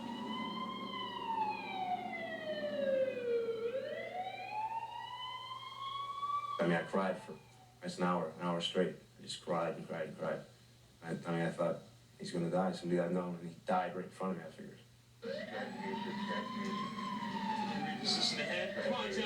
The first ambulance met the advanced life support unit halfway to the hospital, where paramedics took over John's care. Both of us pulled over to the side of the road simultaneously. It made it more difficult to know that the other rescuers who were there knew him personally. And it put a bigger burden, I think, on all the paramedics who were there and the EMTs. We looked at the monitor and it showed VFib, or ventricular fibrillation, which is a heart that in essence has stopped and is not perfusing. I got VFib. CPR, we're trying to count 360. When we saw him in ventricular fibrillation, we knew that he needed to be shot right away. Do it for pulse. Flatline. Okay, I got nothing here. Come on, Johnny. Start CPR again. Come on, hold up. I got a rhythm. I got something here. I got a pulse, I got a rhythm again. He's converted. I was ecstatic, a big sigh of relief. And I'm saying, come on, Johnny, you can do it, you can do it. When John arrived at the hospital, he was still unconscious. No one knew how serious his heart attack would turn out to be. At that point, we knew that he would be alive for a couple hours, at least, but we didn't know if he was gonna go on after that, and how much damage was done to the heart, because it had stopped, or muscle damage, tissue damage. When I left, I knew Johnny was gonna at least pull through. How long, I didn't know. I left the hospital feeling that he's in the best hands and that he will pull through. And here we are, he pulled through. Within a month, John DePanny had recovered from his sudden death heart attack. He's still on disability and plans to retire. In October, he and Linda Kennedy were married. It took a little while to sink in what happened, but as every day goes, I realize really how fortunate and lucky I was. A woman told me one time that when you wake up in the morning, you should be happy that you're alive. And so many people just wake up and they just go to their jobs every day and they don't think about, this could be my last day, you know? I think John thinks that now too. So you talk about Jack and you talk about Mike. I knew them when they were little boys. If they didn't know what they were doing, I wouldn't be here today. The whole CPR thing and, you know, working together and everybody just clicking right in, I think saved his life. I don't like my own kid. Jack, how you doing, buddy? Just know that I was a part of it. I helped. I did what I could do. Just it was a wonderful feeling. When the 12 o'clock noon whistle goes Me off. just seeing him walking around and enjoying what I call his second life. I mean, that means everything in the world to me. And the 3.5. He was there when I needed him, when I was 13, and my father died. It just so happened that in return, I was there for him. Next, Yeah, sure she's hurt, sure she's screaming. But the questions that I didn't know, the scariest, I don't know what's behind the door, I don't know how many people. Did you know?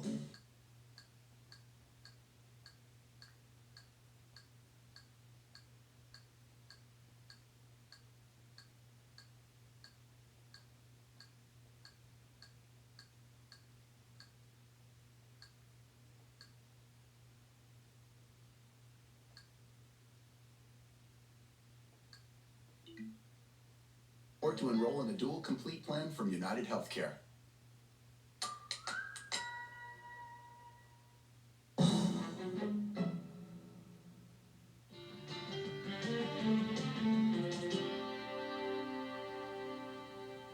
On February 11th, 1990, around 10 p.m., the streets outside a Beaverton, Oregon apartment building seemed to be deserted. Upstairs, 17-year-old Elizabeth Barman was home alone in the first apartment she'd ever lived in on her own.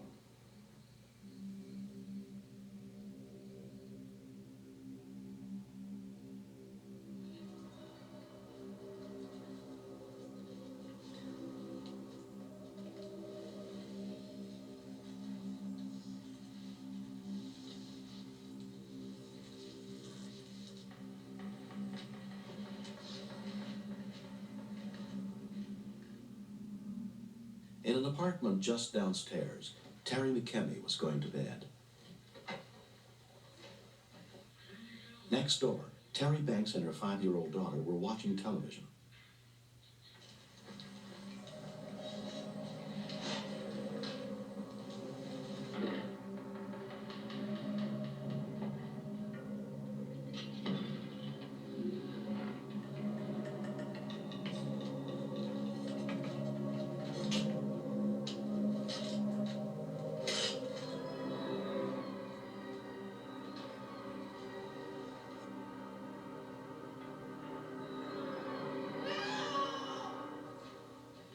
As soon as I put my head back, I just started screaming, just help. Just screaming really loud, I mean, way loud, just so loud that you knew something was wrong. The minute I knew it was upstairs, I just got up and went outside the back porch to see what was going on. My husband is kind of hard of hearing, so he had his TV up pretty loud, and for me to hear mine, I had to turn mine up very loud. And I heard some banging noises, and I thought it was a party going on. I looked up and I couldn't see over a porch. I just moved in like a week before then, so I didn't know any of the neighbors. I didn't know who was up there. After it continued for a while, I figured she was just hanging up some pictures. 911 paramedical or police? Police. What's the address? At 10:18 p.m., Bob Medak took a call. It's upstairs. I'm at 15, so it's upstairs twice. She's screaming. I can't get in. The door's locked. She says she can't get to the door. She's screaming. Help, help, all that kind of crap. Female screaming. Right now it's going on. It's been going on for like 5 minutes. I don't know the neighbors. I don't know them. Is the name of the The apartment? caller was very, very upset. He was frustrated that he couldn't help her. Right now, I mean, way loud. He was rolling the information out very quickly and was wanting us there as fast as we could be. So he was very frustrated, as we feel sometimes. I can't read here. I don't know what's going on. Okay, we'll get somebody up there. That's what I want. Just hear panicked, talked to the operator. I didn't know how much longer this girl was going to scream. I knew this is something serious. Police officer Mark Clark headed to the scene. All the dispatcher could tell us was that there was a woman screaming for help. I thought, it's a family beef going on, obviously violent. Get there now.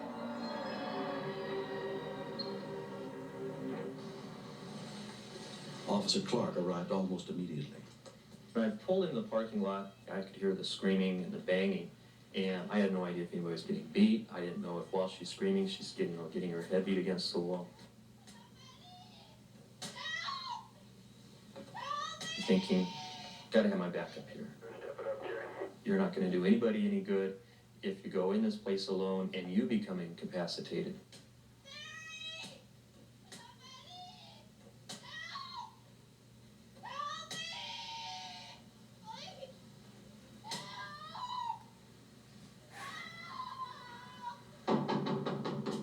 Police officers, open the door.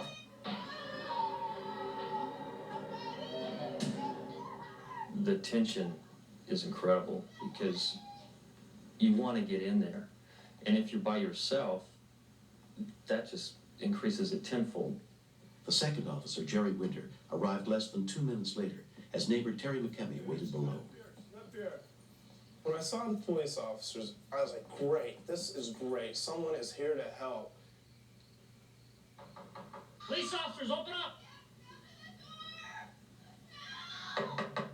Police, open the door, we're coming in!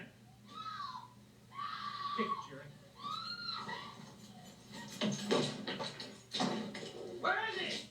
When I kicked the door, I went off to the left, and Officer Clark came in low and went in basically straight ahead. My first thought running through my mind after we kicked the door was, it's time to do battle with whatever is going on back here.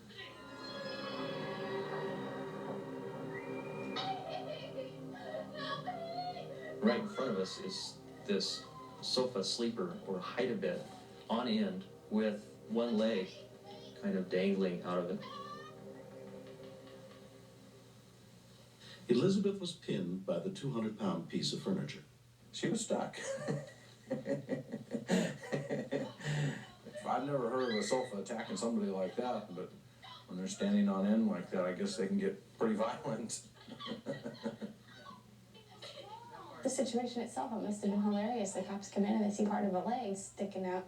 I'm sticking my face in the crack going, help me, help me, help me, you know, and I mean, it must have looked ridiculous. Are you hurt? I figured we better get some firemen here to, if it turns out we need to cut this thing apart to get her out of there. We have a female subject who's trapped by a hide-a-bed. She doesn't appear to be injured, but it's wet. I just had to convince them that they didn't need to call the paramedics and have a fire truck and 1,000 people there, you know. And they finally just said, oh, okay, and they helped me out. But then I started to laugh because it was, the whole thing was so stupid. After we've been through all the emotions that you go through on calls like this, kicking the door and finding out that it's a young lady who was trapped in her hide-a-bed, you almost feel like just throwing your arms up and turning around and walking away and covering your name tag so nobody knew you were there. You know? I don't think it's funny. I don't think it's funny at all. I laugh because my friends make jokes. But I don't think it's funny because I lived it. I lived the nightmare of going up, of not knowing, of all the unanswered questions.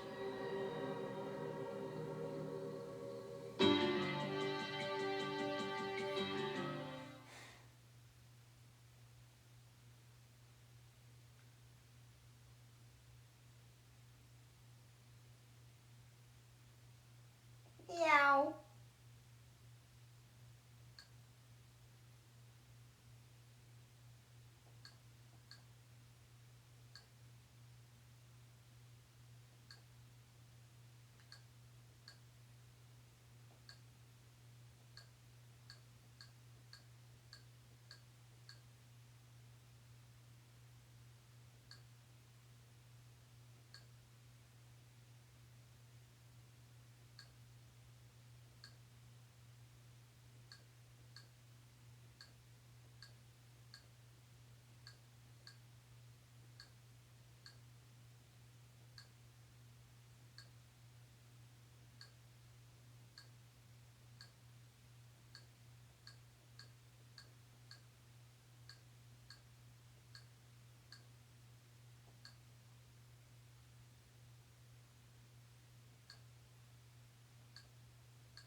friendship now that can't anybody ever take away from.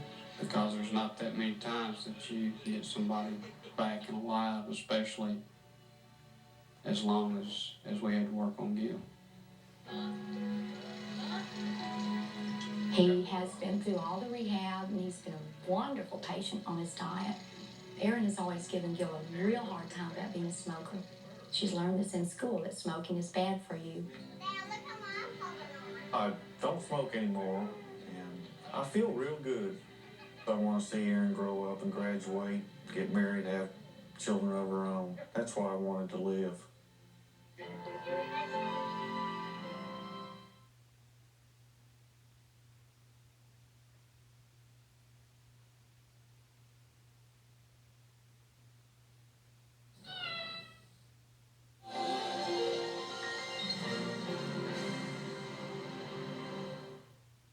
This is 911. Do you have an emergency? Today on Rescue 911, a household horror. A common gardening chore turns tragic when a man is electrocuted.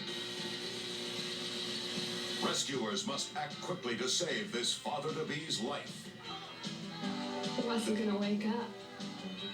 Then, boys watch in horror as their father falls from a cliff. It's up to his quick-thinking sons on Rescue 911.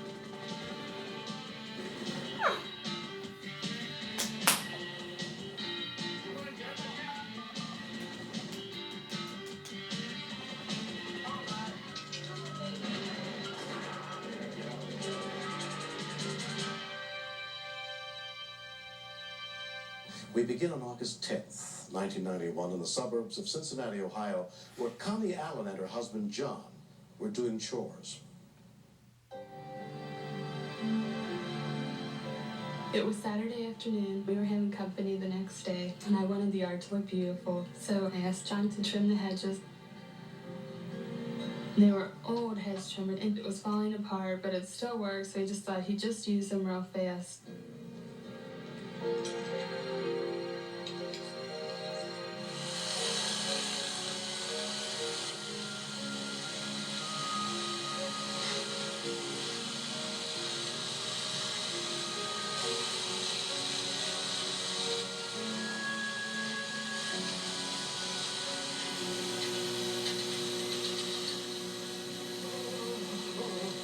All of a sudden I heard a groan, so I ran over and I touched his back and just kind of fell over.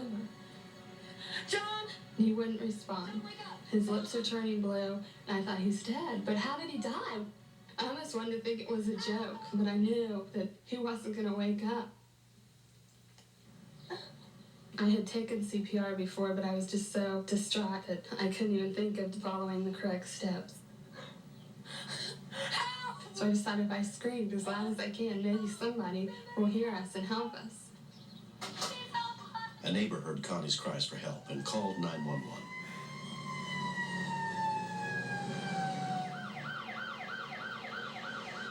From 2 doors away, Reed Bogart also rushed over to help. It was very scary. He's laying there and he's blue. I assume he's dead. And I didn't even know why he was laying there. I don't know CPR, but I gave him mouth-to-mouth, hoping that I could do something. Is he breathing? No, he's not. When I was pregnant, we were just so excited to be having a baby. And then we found out it was twins, and we were just ecstatic. It was going to be the light of John's life. That's all he could talk about. And then here, I'm thinking he's not even ever going to see him. When we continue, He was so blue and so lifeless that I couldn't imagine anybody coming back from that point.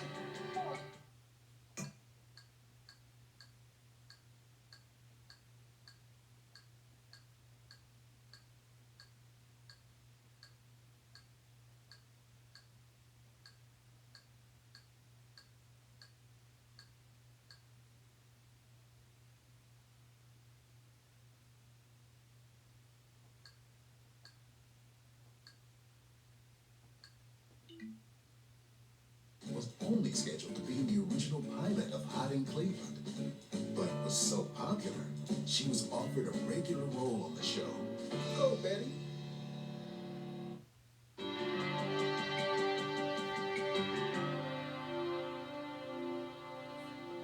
Come on, John. Lois Siegel, a registered nurse, and Sharon Burns had also heard Connie.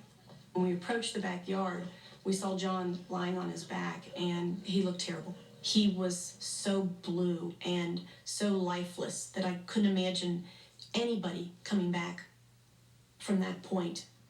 1, 2, 3, 4, 5. She's 7 months pregnant. This is a time a lot of babies are born premature, especially twins. And you're thinking, she's going to go into labor if she doesn't calm down. No pulse. 1, 2. Within 8 minutes of the call, Cincinnati Fire Department rescue units arrived on the scene, led by Captain Earl Menkhaus. When I first saw the victim, he was basically clinically dead. What do you got? No pulse, no respiration. Even though CPR was being applied, apparently there was not much oxygen getting to the victim's brain because his face was extremely blue. So we immediately proceeded with hooking up the HeartStart 1000 semi-automatic defibrillator. 1005. Did anybody see 1001? And this HeartStart 1000 machine was put on loan to the city of Cincinnati as a test program. This machine showed that he was in ventricular fibrillation. The heart is like a bag of worms. It's beating against itself, and there is no rhythm to it. So the defibrillator called for a shock. All clear? Clear? Clear? Clear? Delivered. Check his respirations, Jim. I'll check his pulse. I kept glancing at him, thinking he's just not coming around, and he should be by now. I got a pulse, guys. All right. All right. Barely breathing. Deal. All right, keep giving some oxygen. When they turned around and said his heart's beating and he's breathing on his own, it's like Christmas in July. It was the most wonderful feeling you've ever had. And then you just started praying that everything worked out all right. John was taken to Providence Hospital in a coma, where he was examined by emergency physician Daniel Franklin. Though we knew that CPR had been administered early, that he had been defibrillated early, there was a chance that he would not come out of the coma.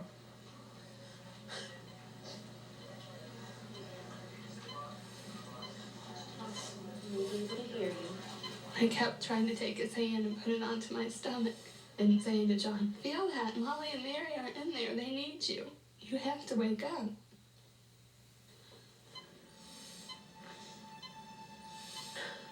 And they said maybe if you give him a loud yell with a familiar voice, he'll wake up. So all night long I had been yelling, John, John. And this time I yelled, John. And all of a sudden he just sat up, turned his head from side to side, and he just smiled. Say da da da da da da da da da. Say that now.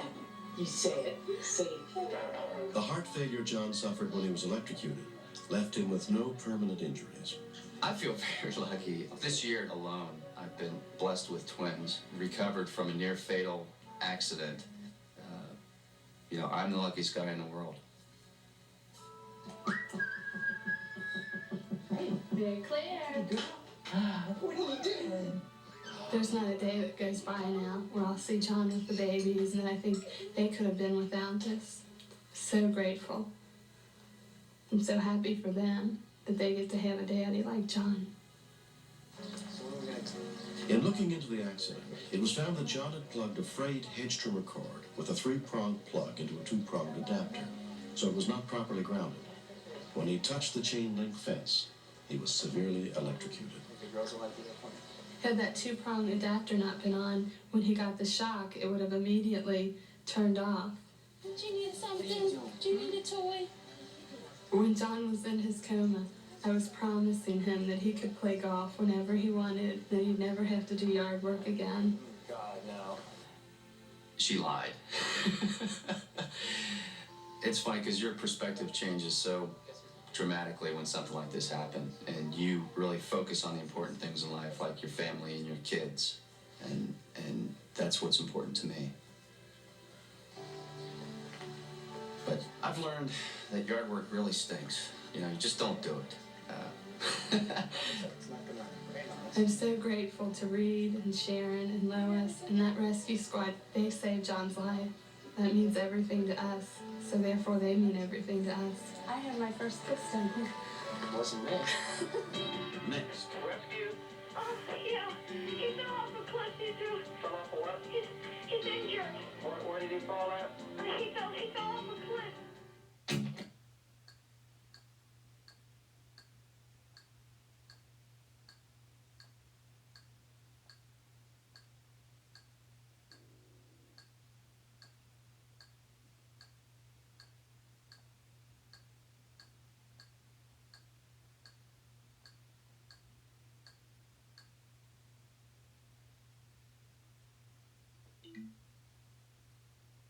Sign up today at Gay.tv.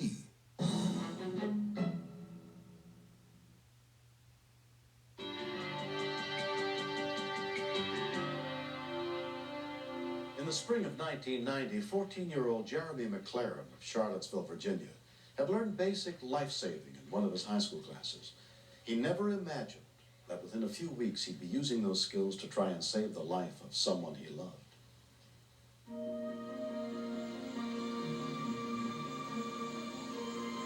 We had decided that we'd like to go and climb the cliff over where my dad and I and the rest of the family once lived.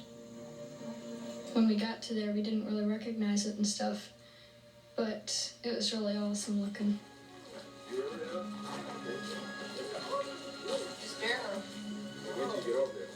There's a little creek, and we crossed the creek, and we run around in it.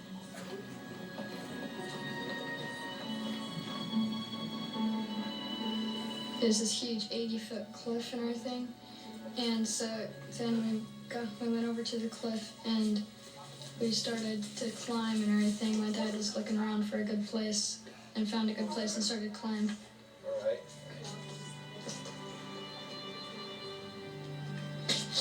I didn't want to climb it because it looked too scary and steep and everything. But there was a ledge about 15 feet up, and I thought, well, I can make it up to that. It'd be neat just to sit on that ledge and everything. It looks slippery. It is.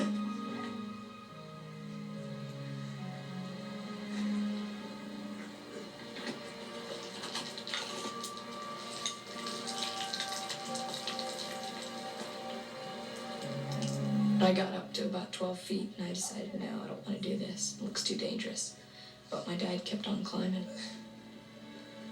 It had been 10 years since 35-year-old Barry McLaren had been climbing.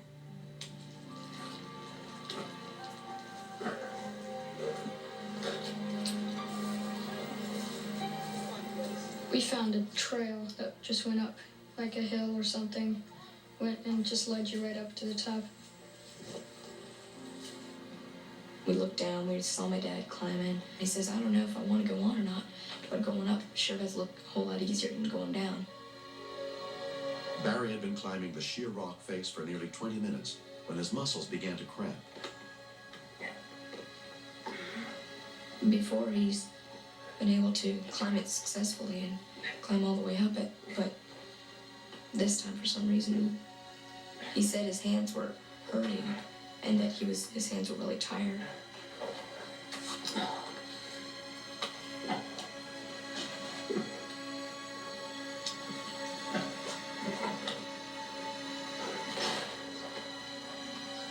I was watching him. He was climbing right about 5 feet diagonally from me. And I was just sitting there. I could have, reached down my hand and touched him or grabbed onto a tree and helped him up or something.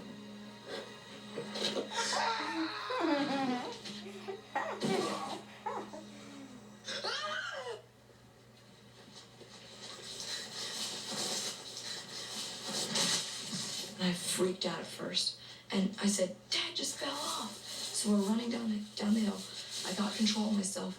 And so Josh was closest, so he got down there first. And he started going into shock. 14-year-old Jeremy had learned basic first aid in school and the Boy Scouts. 12-year-old Josh and his friend ran to get help. They went over to call 911. I saw my dad, and he's got this huge gash under his chin. And so I put my shirt on that and held it on there for direct pressure and everything. and checked all over to see if there were any more blood spots. Don't get up, Dad. Don't get up. Just lay down. Just lay down. Stay still.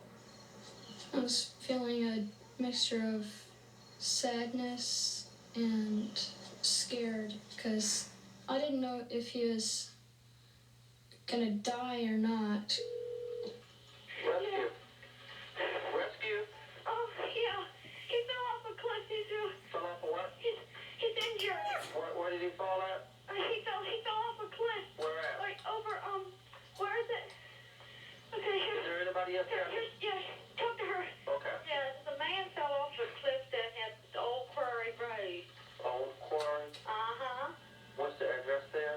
If you come to the ballpark, somebody can lead you down At the there. ballpark. Uh-huh. Okay. Is there anyone there with him at this time? Is anybody down there with him now? It's one of his sons with him right now. He was pretty much cut up and twisted and bent out of shape and everything. And that's what kind of shocked me because, I mean, he just seemed so alive and everything. And then to see him so helpless, it was just sort of a shock to me. Units from both the Charlottesville Fire Department and the Charlottesville Albemarle Volunteer Rescue Squad responded. Lieutenant Charles Werner was one of the EMTs on duty that day. We were dispatched to the Cliff Rescue. At that point, we didn't know, the information was vague, so we weren't aware of the actual situation of the person who'd apparently fallen. I was telling him, please don't die. Everything's gonna be okay. You're gonna be home. Mom's gonna see you and everything. She'll be happy to see you.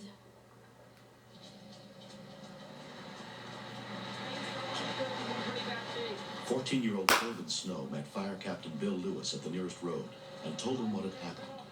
Lieutenant Warner and I talked it over, decided that I was going to go ahead with the kid immediately so someone could get there as soon as we could. Corbin and Captain Lewis hiked the half mile to where Barry had fallen. It's right here. What happened? He fell off the cliff right up there. After talking to his son, and his son explained to me that he almost was at the top of the cliff before he fell, and in my mind then, the man was it was a miracle that he was even in the shape that he was in then.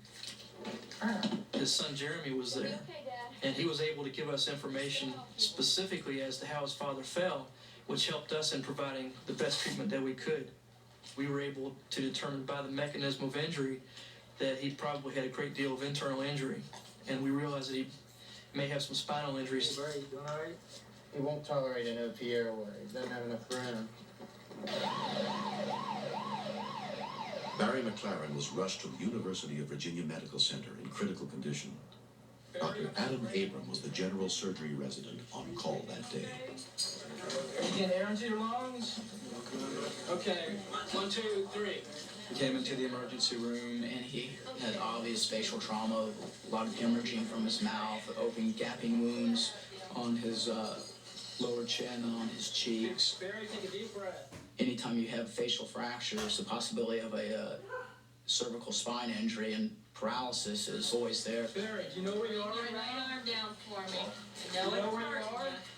His mental status was slowly deteriorating. He wasn't able to communicate as well. He seemed to be losing his orientation. Pelvis is stable, skull is soft. Okay, this leg here is obviously broken. There's a bone deformity right here. Okay. Are they ready? CAT scan yet? As soon as she was notified of the accident, Barry's wife, Mary, came to be with her husband.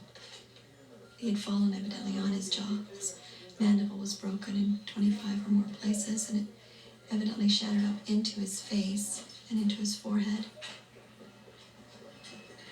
The doctors came out and talked with me and got me to sign permission forms for the surgery that he was going to face that day for the bleeding in the brain. He is responding well. The operation to relieve the buildup of blood on the brain was successful, but with numerous broken bones throughout his face and body and a punctured lung that led to pneumonia, Barry's life was not out of danger. When his eyes opened, they were so filled with pain. I had never seen anything like that before. But his eyes, you could see that there was a great deal of pain in his eyes. I never really was able to talk to him because his jaw was wired shut and they had his face all bandaged up. His jaw was still in pieces, basically. My mom and he knew sign language and they could communicate that way. Jeremy and Joshua. I went over to the bed and the boys were getting a little bit worried about him too, because he was signing in sign language, no more pain, want death, want home. And I knew he didn't mean this home. He wanted to go to his heavenly home.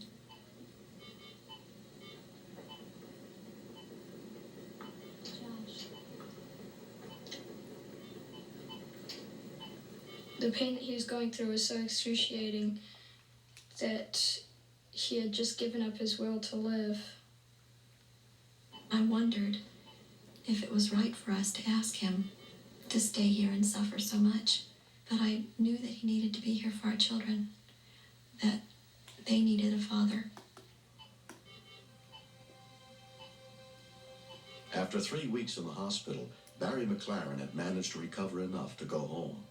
But he still was facing 5 months of painful physical therapy before he would be able to walk without crutches.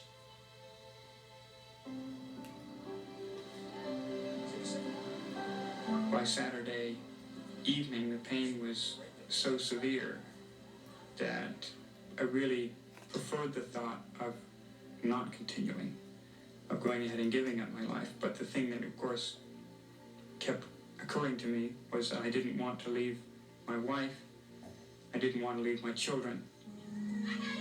I think probably because my father was so strong and healthy, that's probably what helped him to get through the accident. Also, probably what helped it on was my mother's and father's love for each other. They love each other very much. I couldn't even begin to explain how much they do. It's been a hard-fought battle to have come from near death and fought my way back. It feels to me like it was my family and I that fought our way back.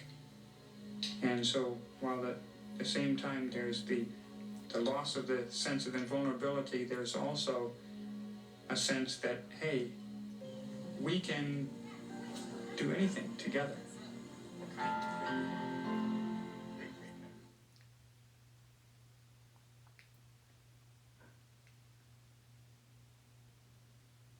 Meow.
Helped him to get through the accident. Also, probably what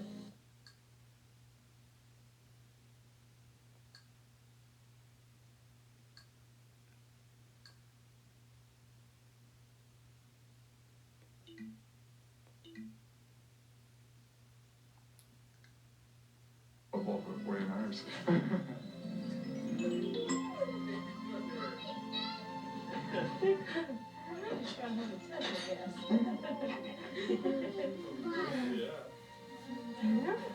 Two-and-a-half-year-old Robert has waited for months to meet his baby brother.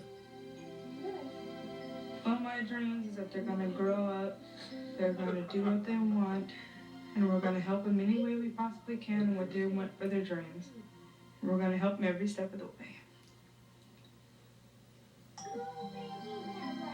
Both babies will be monitored for the next 2 years, but for Marcus and Michael, the future looks promising.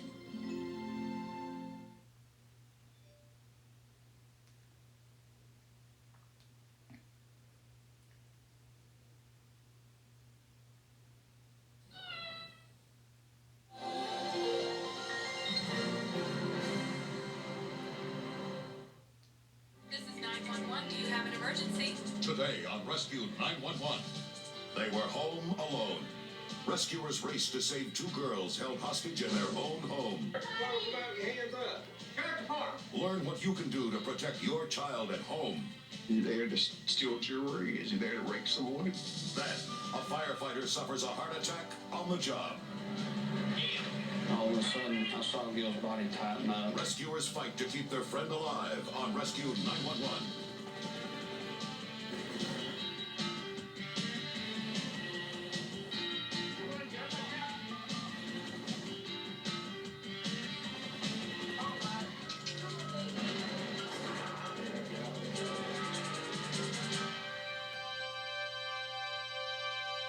For years, the Rose family had felt safe in their home in the small town of Lexington, North Carolina. But all that changed on the morning of December 22nd, 1992, when 13-year-old Crystal and her younger sister Randy were alone in the house.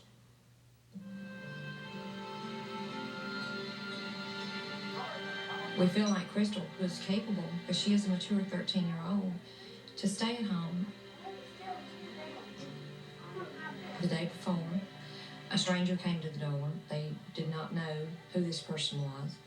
She immediately called 911, but they didn't find anyone. If we had any inkling that someone would come back the second time, we would never have left them here.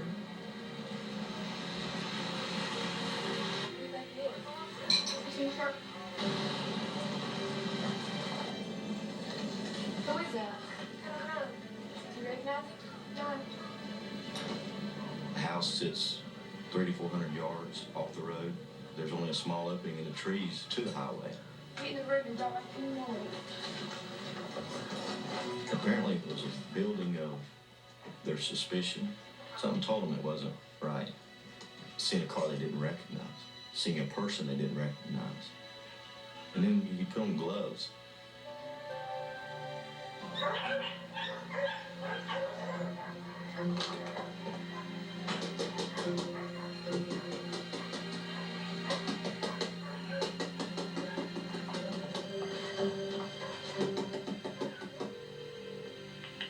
Davidson County 911 Sheriff Fire Medical. Can you send a sheriff to my house, please? What's the problem? We got somebody at my door. Okay, this is where we were at yesterday. Yeah? Davidson County Dispatcher Steve Lee took the call.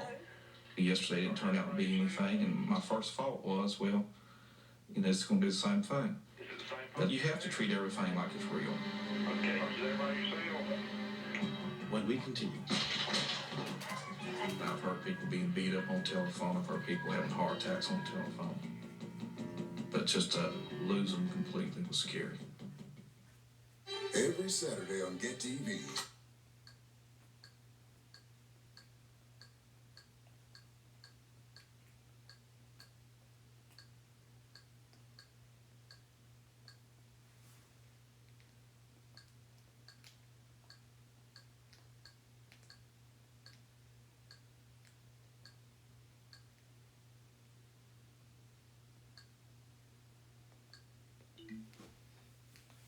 Order and donate today.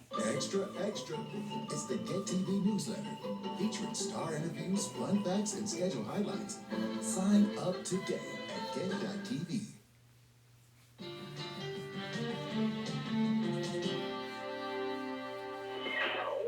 Proceed to 64 East to the Rose residence. My partner, Sandy Williams, and I, we've worked out something we call tag team dispatching. I know Sandy's getting help going. I can concentrate talking with the caller. Okay, so you feel the door now? Yes, he keeps knocking. Okay, what type of car is he in? I can't tell you my room right now. Can you hurry, please? Okay, there, stay on the line with me. Can you tell what type of car he's in or anything? No, just a second. Can you tell me what he looks like? He's got brown blonde hair. Brown? He's a white person.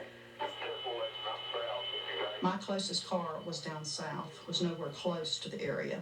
But I had a civil unit close to the residence. 503 Lexington, when immediately Sunday, we will respond. 4 deputies with the Sheriff's Department, including Major Marshall Nance, happened to be in the area. When you start off with a 1060, that's just a plain suspicious vehicle. We have them all the time. But as we got near the scene, the situation changed dramatically. Randy Rose, this is reference to a 1060. Subject at the door at this time. Okay, what color is your house? My house is cream color, sir. Okay. He's knocking real mean. Okay, I've got somebody there real close. Real close. Stay on the line with me, they're coming. Are you sure? Yes, ma'am, I am sure they're coming. Okay, stay on the line with me. I'm scared. I know, it's all right.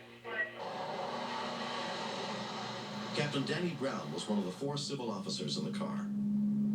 If he broke in on them children, they would have recognized him. They could have picked him out from a lineup. I do not think that he would took what he could and let them tell the tale. Before dialing 911, Crystal had called her mother at work. I kept thinking about the day the girls were born. The first time I ever saw my little girls. And then I started crying, and I couldn't see for the tears.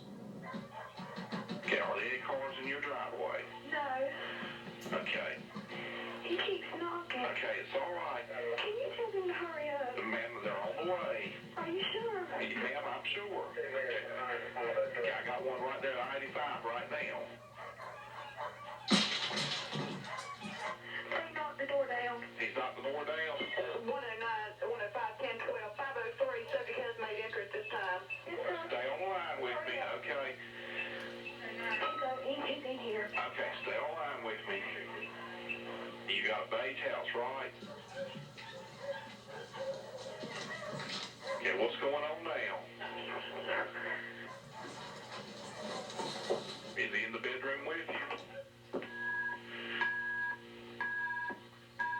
I've heard people being beat up on telephone. I've heard people having heart attacks on telephone.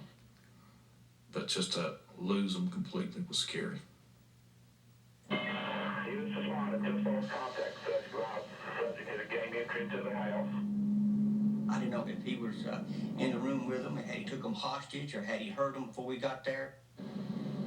I just saw a figure of someone in the doorway for just a brief second, then they ducked back into the house.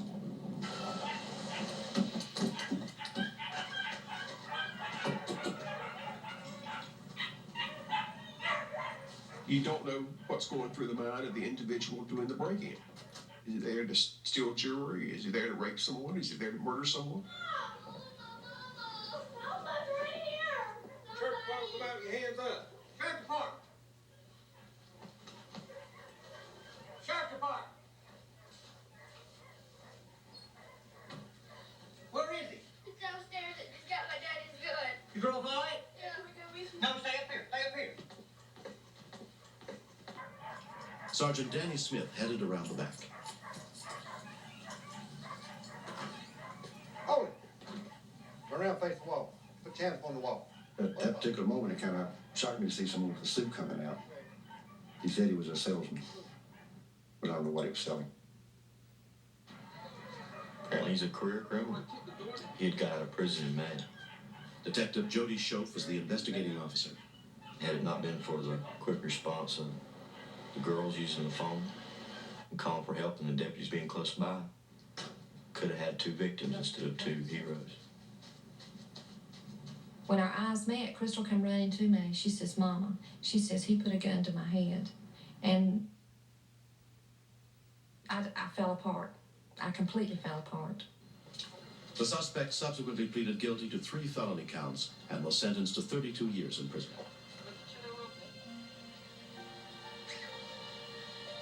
6 months have passed, but the painful memories of that day still linger. It was braver then than they are now. And then when it gets dark, they won't go outside. They won't even go down the basement unless one goes. There's got to be 2 of them. I don't believe they'll ever get over all of it. They'll remember. But I hope they can get where they can sleep in their own bed. Whoa, here. Later on, she says, Mom, I was shaking so bad, I couldn't get to the gun. I said, Crystal, don't worry about it. You done the right thing. You done the right thing. I'm glad she didn't load the gun, because he could have taken it from her. He could have used it on her. It's changed my view of people having their guns on display. These crimes move at a rapid pace. The military and the police, the ones I'm aware of that are trained, to handle a firearm in a defensive manner under those stress conditions. It's a lot different than shooting skeet.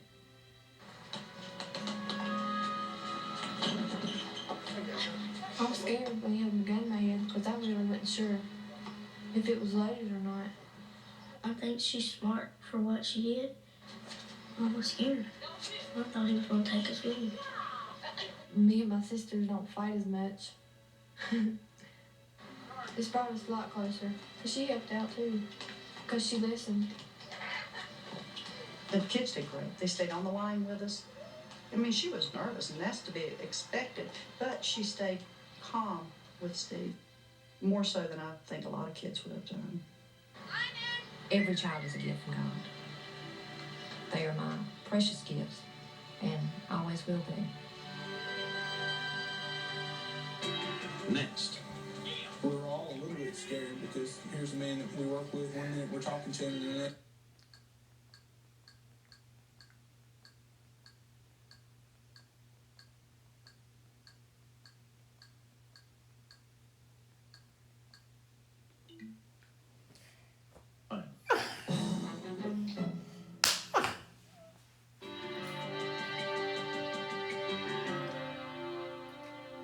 Firefighters share a special bond that comes with trusting one another with their lives as they face danger together. For one group of firefighters from Kilgore, Texas, that trust was put to the ultimate test on the afternoon of July 26, 1991.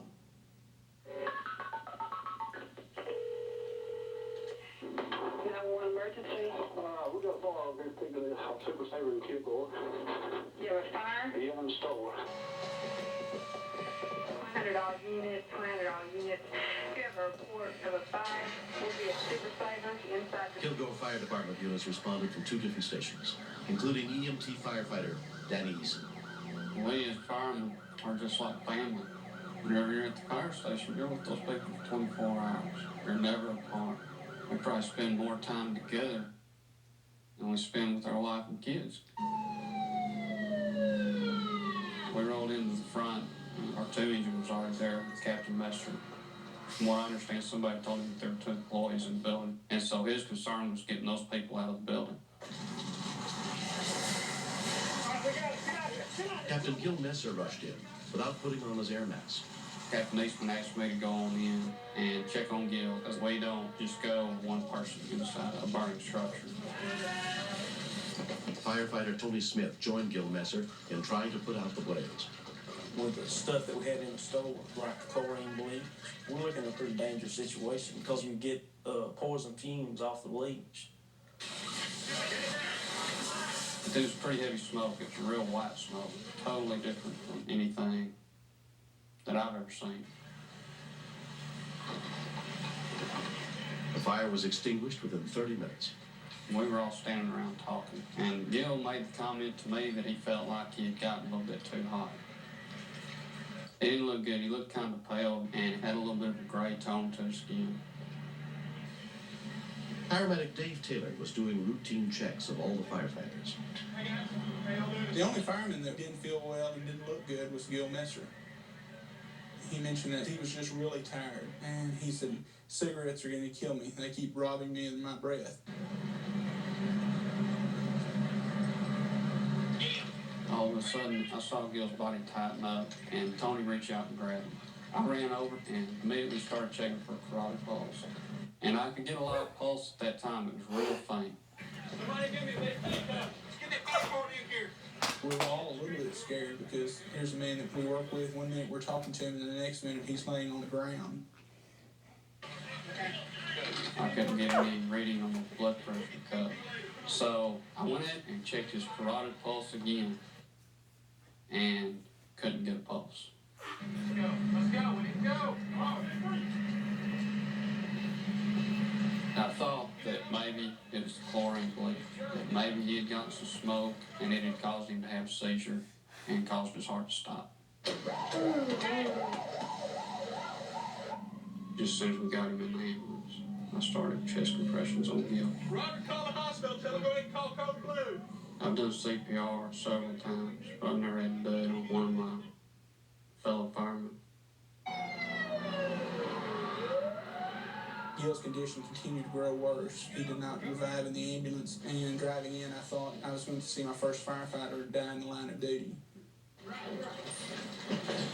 Within 5 minutes, Gil Messer arrived at Roy H. Laird Hospital, where a medical team was standing by to treat him. Here we go. 1, 2, 3, go! Whenever we got into the emergency room, I started having my first doubts. He just had that look that when somebody looks that way, most of the time, that you're not going to be able to get them back. Then you need some leave. Go ahead. Dr. Tom Beats was on his rounds when he heard the commotion in the emergency room. What's the history? As I walked in, I saw that the patient was in ventricular fibrillation. Pull it back. Okay. Come on, Gil. Everybody get back. Okay. Clear, clear, clear. Come on, Gil. What we got? He didn't respond. He stayed in ventricular fibrillation. And there's just a feeling of despair. We're doing the things we should be doing, and he's not coming back. Chief Ronnie Moore was one of Gil's many friends who rushed to the hospital to see if he could help. I decided that I needed to notify some of his family, and Gil's brother is a fireman, and instead of calling his wife, I decided to call Bruce. How bad is it? At that point, I told him, cut the book, reading between the lines, tell me what exactly happened. And all he said was, he's not going to make it. You want to increase to 300? Clear. Clear. Dr. Bates defibrillated Gil, and we got a heartbeat back. Come on, Gil. And then the heartbeat just started getting slower and slower and fading off. 2 milligrams a minute IV. We go on and begin chest compressions. At that point, I started thinking we weren't going to be able to get him back.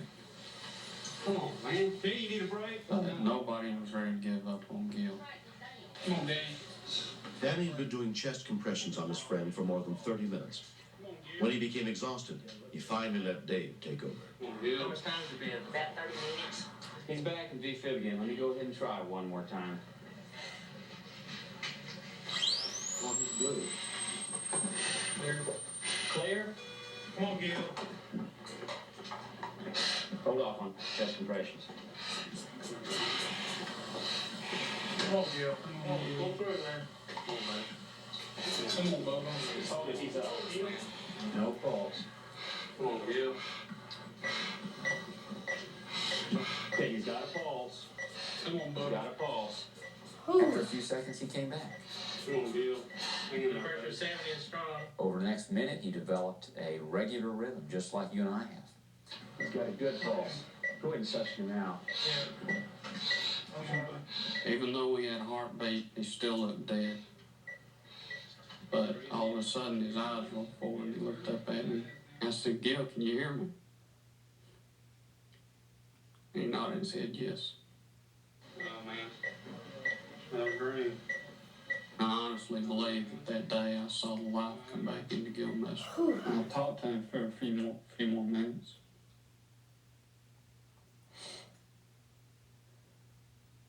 I felt like I had to leave the room.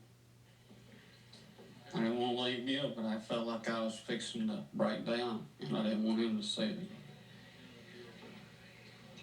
Okay, here we go. Right, we're going to go out to the helicopter. Take him out head first and we'll spin around his feet first. I think it was a team effort that saved him when his heart stopped. The only better place to have a cardiac arrest would probably be in the emergency room.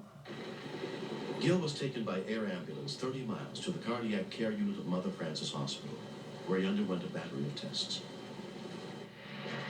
His wife, Mary Lee, and brother drove to the second hospital, where they finally got a chance to see him. He's going to have lots of IVs and stuff coming out.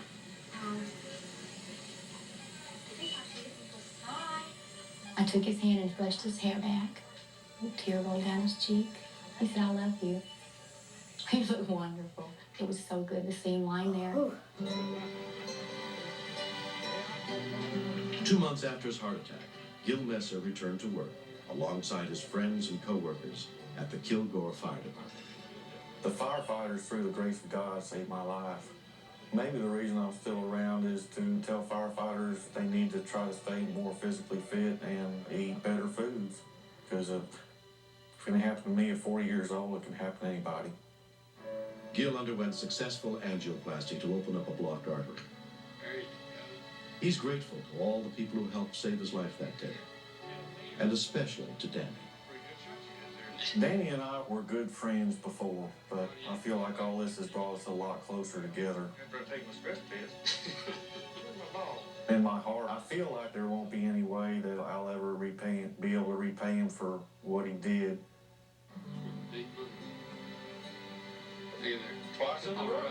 Me and Gil have a friendship now that can't anybody ever take away from. Because there's not that many times that you get somebody back and alive, especially as long as we had to work on Gil. He has been through all the rehab, and he's been a wonderful patient on his diet. Erin has always given Gil a real hard time about being a smoker. She's learned this in school, that smoking is bad for you. I don't smoke anymore, and I feel real good. I want to see Erin grow up and graduate, get married, have children of her own. That's why I wanted to live.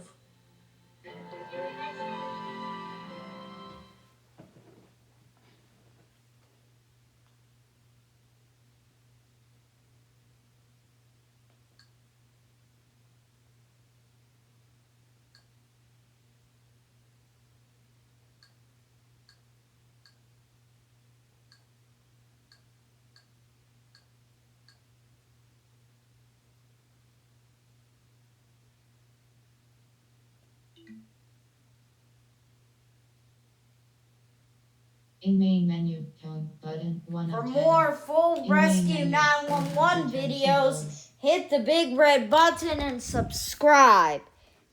Peace out, YouTube. I'm going to click on Finish Event now.